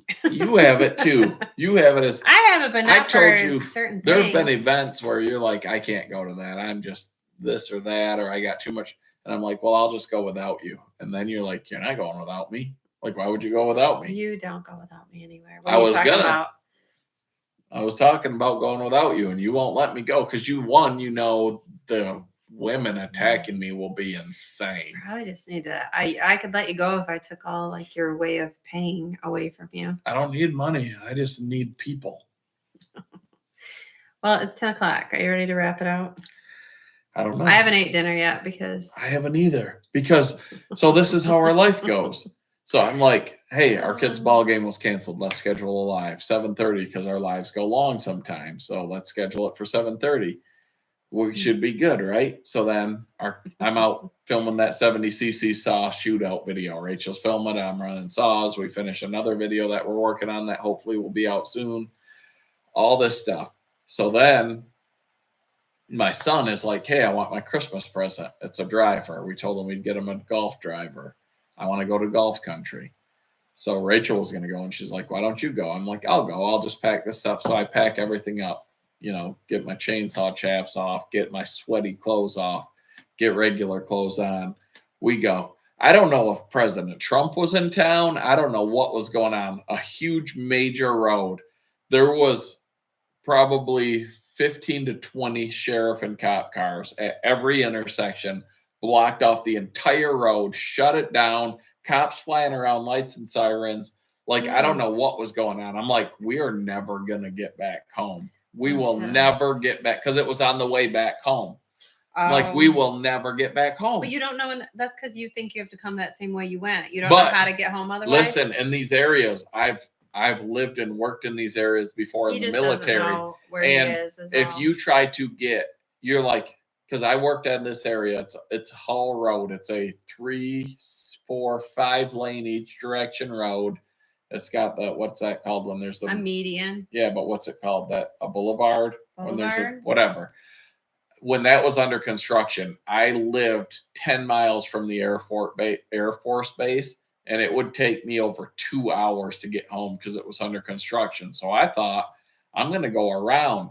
No, that's what everyone else thought. Going around wasn't an option. There's a lot of different ways to go around. There's not, regardless, because everyone does it, and Google tells everyone to do it. Regardless, I had dinner ready, but then I was cleaning a room.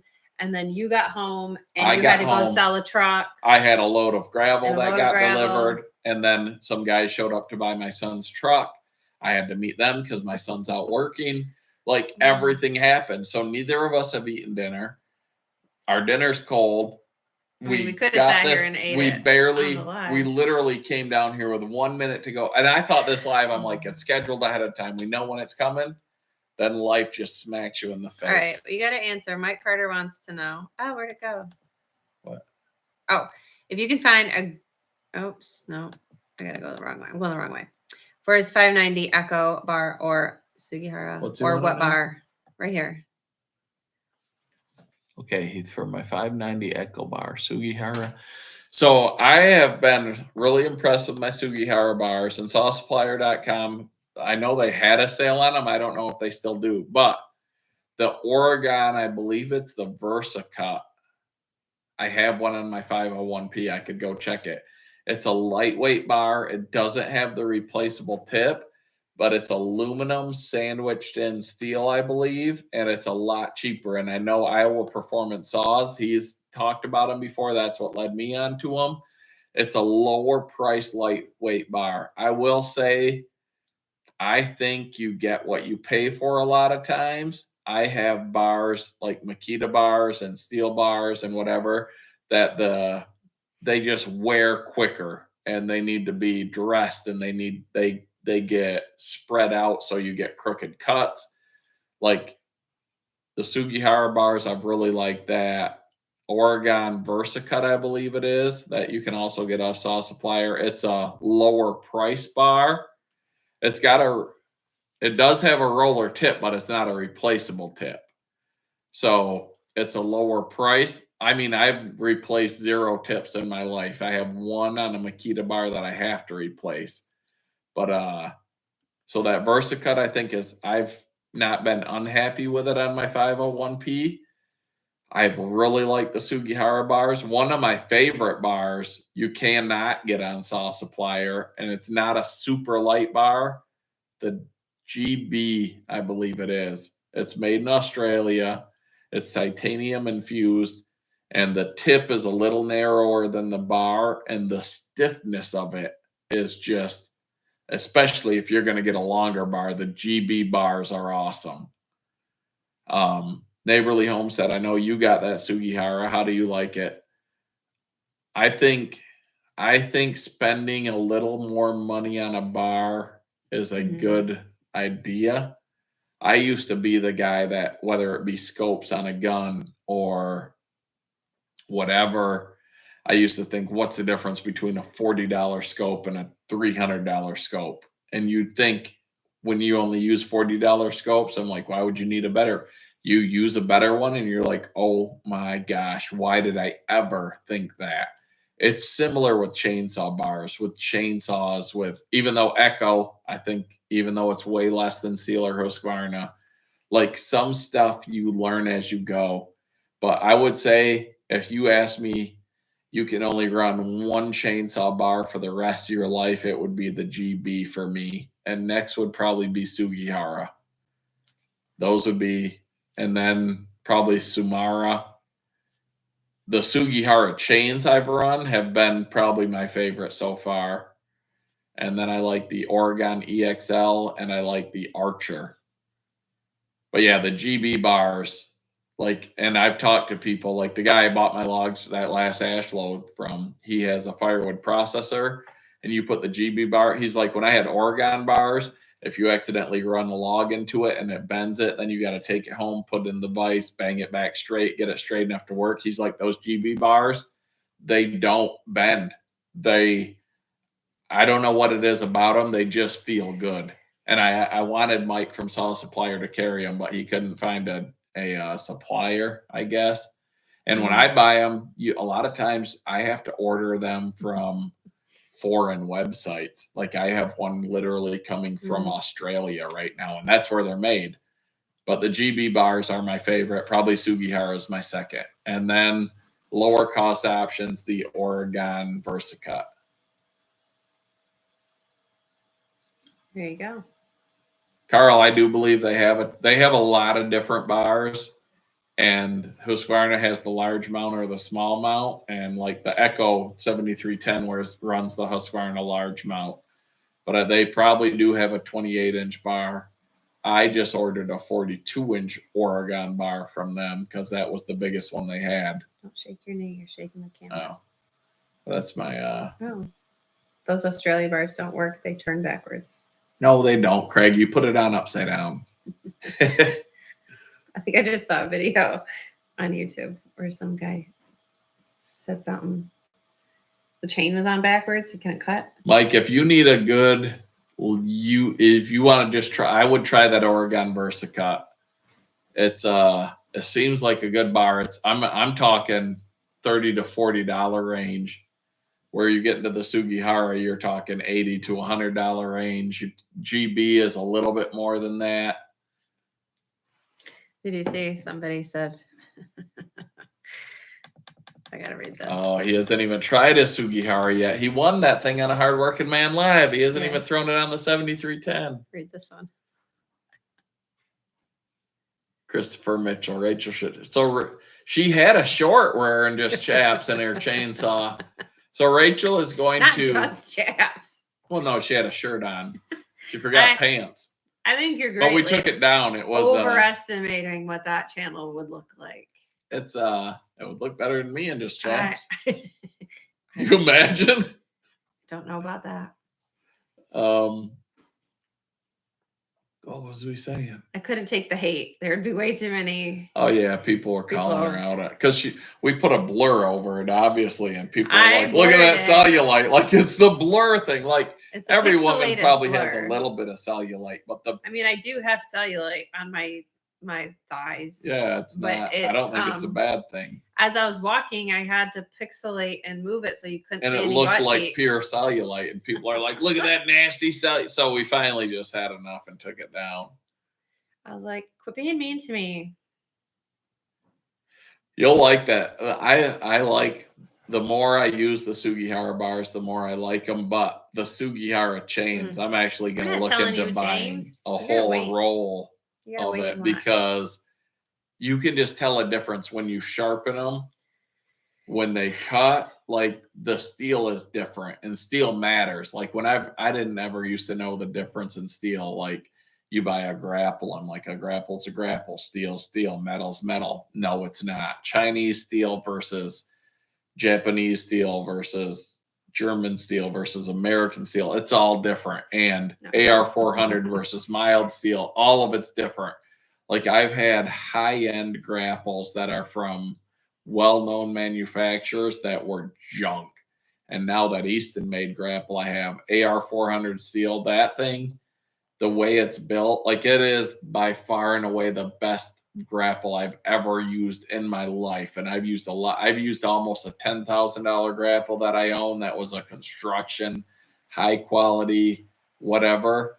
I would take that Easton made over it, even at the same price, any day of the week, all day, every day. Love that thing. But steel matters. And the same in chainsaw chains. Like you can buy off brand. Oh, why would you? It's the same as like I was talking about optics on the rifle scopes. Why would you spend more on a chain when you can get this chain for less? Because the steel matters. It does. And I'd rather run a chain for a longer time with less sharpenings and be more effective than have to constantly change or sharpen chains and burn them up quicker. Well, thank you, Mike Carter. It's hard not to take the haters' comments to heart sometimes.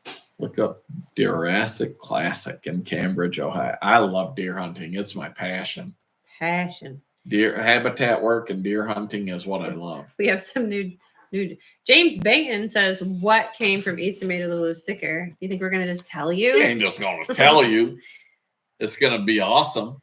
Jeffrey, it's gonna help us in the Woodyard, and we're trying to get videos pumped out quick enough so that we can bring that one to you because I think it's gonna be cool. It's something that I never thought I would get. Maybe I always thought I could do without, but now that I have it, I think it's worth having, if that makes sense. But like if I had to talk about the favorite things I've gotten in the last, I don't even know. I always say on my channel, if you see something over and over and over, it's because I love it. Camel City Mill socks. I have over $1,000 of wool socks. I don't wear any of them except Camel City Mill anymore. I don't know why. They're just that good. The tall ones with rubber boots that eat socks stay up. My feet after a 12-hour day at work and 4, 5, 6 hours in the Woodyard or the yard when I get home, I don't want to get in the house and take my socks off. I've literally come in and been like, oh my gosh, I've been wearing these socks for 14, 15, 16 hours. Where normally with all my other wool socks, and cotton was even worse before I discovered merino wool, I would get in the house after a 12-hour shift at work and I'd change my socks before I'd go work. Like, I don't know how they make them different, but they're different. The Echo saws I love, that the all-wood splitters, the Easton made grapple. Like there's the strike hold, there's some stuff you'll see over and over and over. It's because I use it all the time. Olight flashlights, when they first reached out, they reached out to me and I almost didn't reply because I had Phoenix lights. I really liked them. I'm a flashlight snob. I'm a knife snob. I'm a snob about a few different things. Olight is all I use now. I even got one for Mother's Day. A pink one. At work, I would say like Streamlight used to be probably the number one. Olight has absolutely smoked them. I literally go nowhere without this thing. I have this one. I have a different one in my work pants. I use this 4, 5, 6, 7 times a day. They're on every keychain we have. Like, I love them. Oh, that reminds me. I was just going to say, what kind of man are you if you don't have a flashlight hanging on your pocket? But what kind of man if you don't carry a knife? Do you tell the story of I got Kurt that too. Moran when he said I shamed him one time? Oh yeah. She was at a baseball game and another parent, Rachel, needed a knife and she's like, oh, do you got a knife? And he works in the construction field. Years ago. I don't even remember this. So Rachel impacts people because he didn't have a knife. And she says, what kind of man doesn't have a knife? He now just told us the other day, he goes, I carry a knife every day now because of you. Every day I think about you when I put my knife in my pocket because you told me, what kind of man doesn't have a knife? But then we were at Bunyan one year and Rachel needed a knife and literally like I said, does anyone have a knife? And it was like everyone. Knives. She was surrounded by knives. It was like Bert from Bert's Custom Cuts and it was Chris like and crew, but Gavin. I was like, how funny. Like everyone had a knife. Like knives and flashlights are two things that no guy can ever have enough of. And a good knife and flashlight, I'm telling you, Olight is awesome. We are going to have to end this because we have to go to the golf course to go search with your Olight to try to find your son's keys. And I need to eat dinner. Well, you got to go help Nate. He needs a ride. He lost his keys. He needs the Olight to go try to find the keys somewhere. All right. Well, hey, everybody. Thanks for tuning in. Hope you had a good time. And I'm hoping tomorrow morning, but it might be later tomorrow now that this went so long and that I got to go search for my kids' keys. We'll have the 70cc saw shootout airing tomorrow with the Steel 044, the Echo CS 7310P, and the Makita 7900. Who said you don't have to end anything? Yes, we do. I'm not going to just sit here and talk to you. And I'm not walking a golf course You're at gonna night come in look the rain. For, yeah, you I will are. not. You're looking for them keys. I'm scared of the dark. Sorry. We need to. How are we gonna find these? I don't know. All right, guys. Thanks for watching. See you next time we do a live, which will be, who knows? Spur of the moment. You never know. Bye, guys. Bye.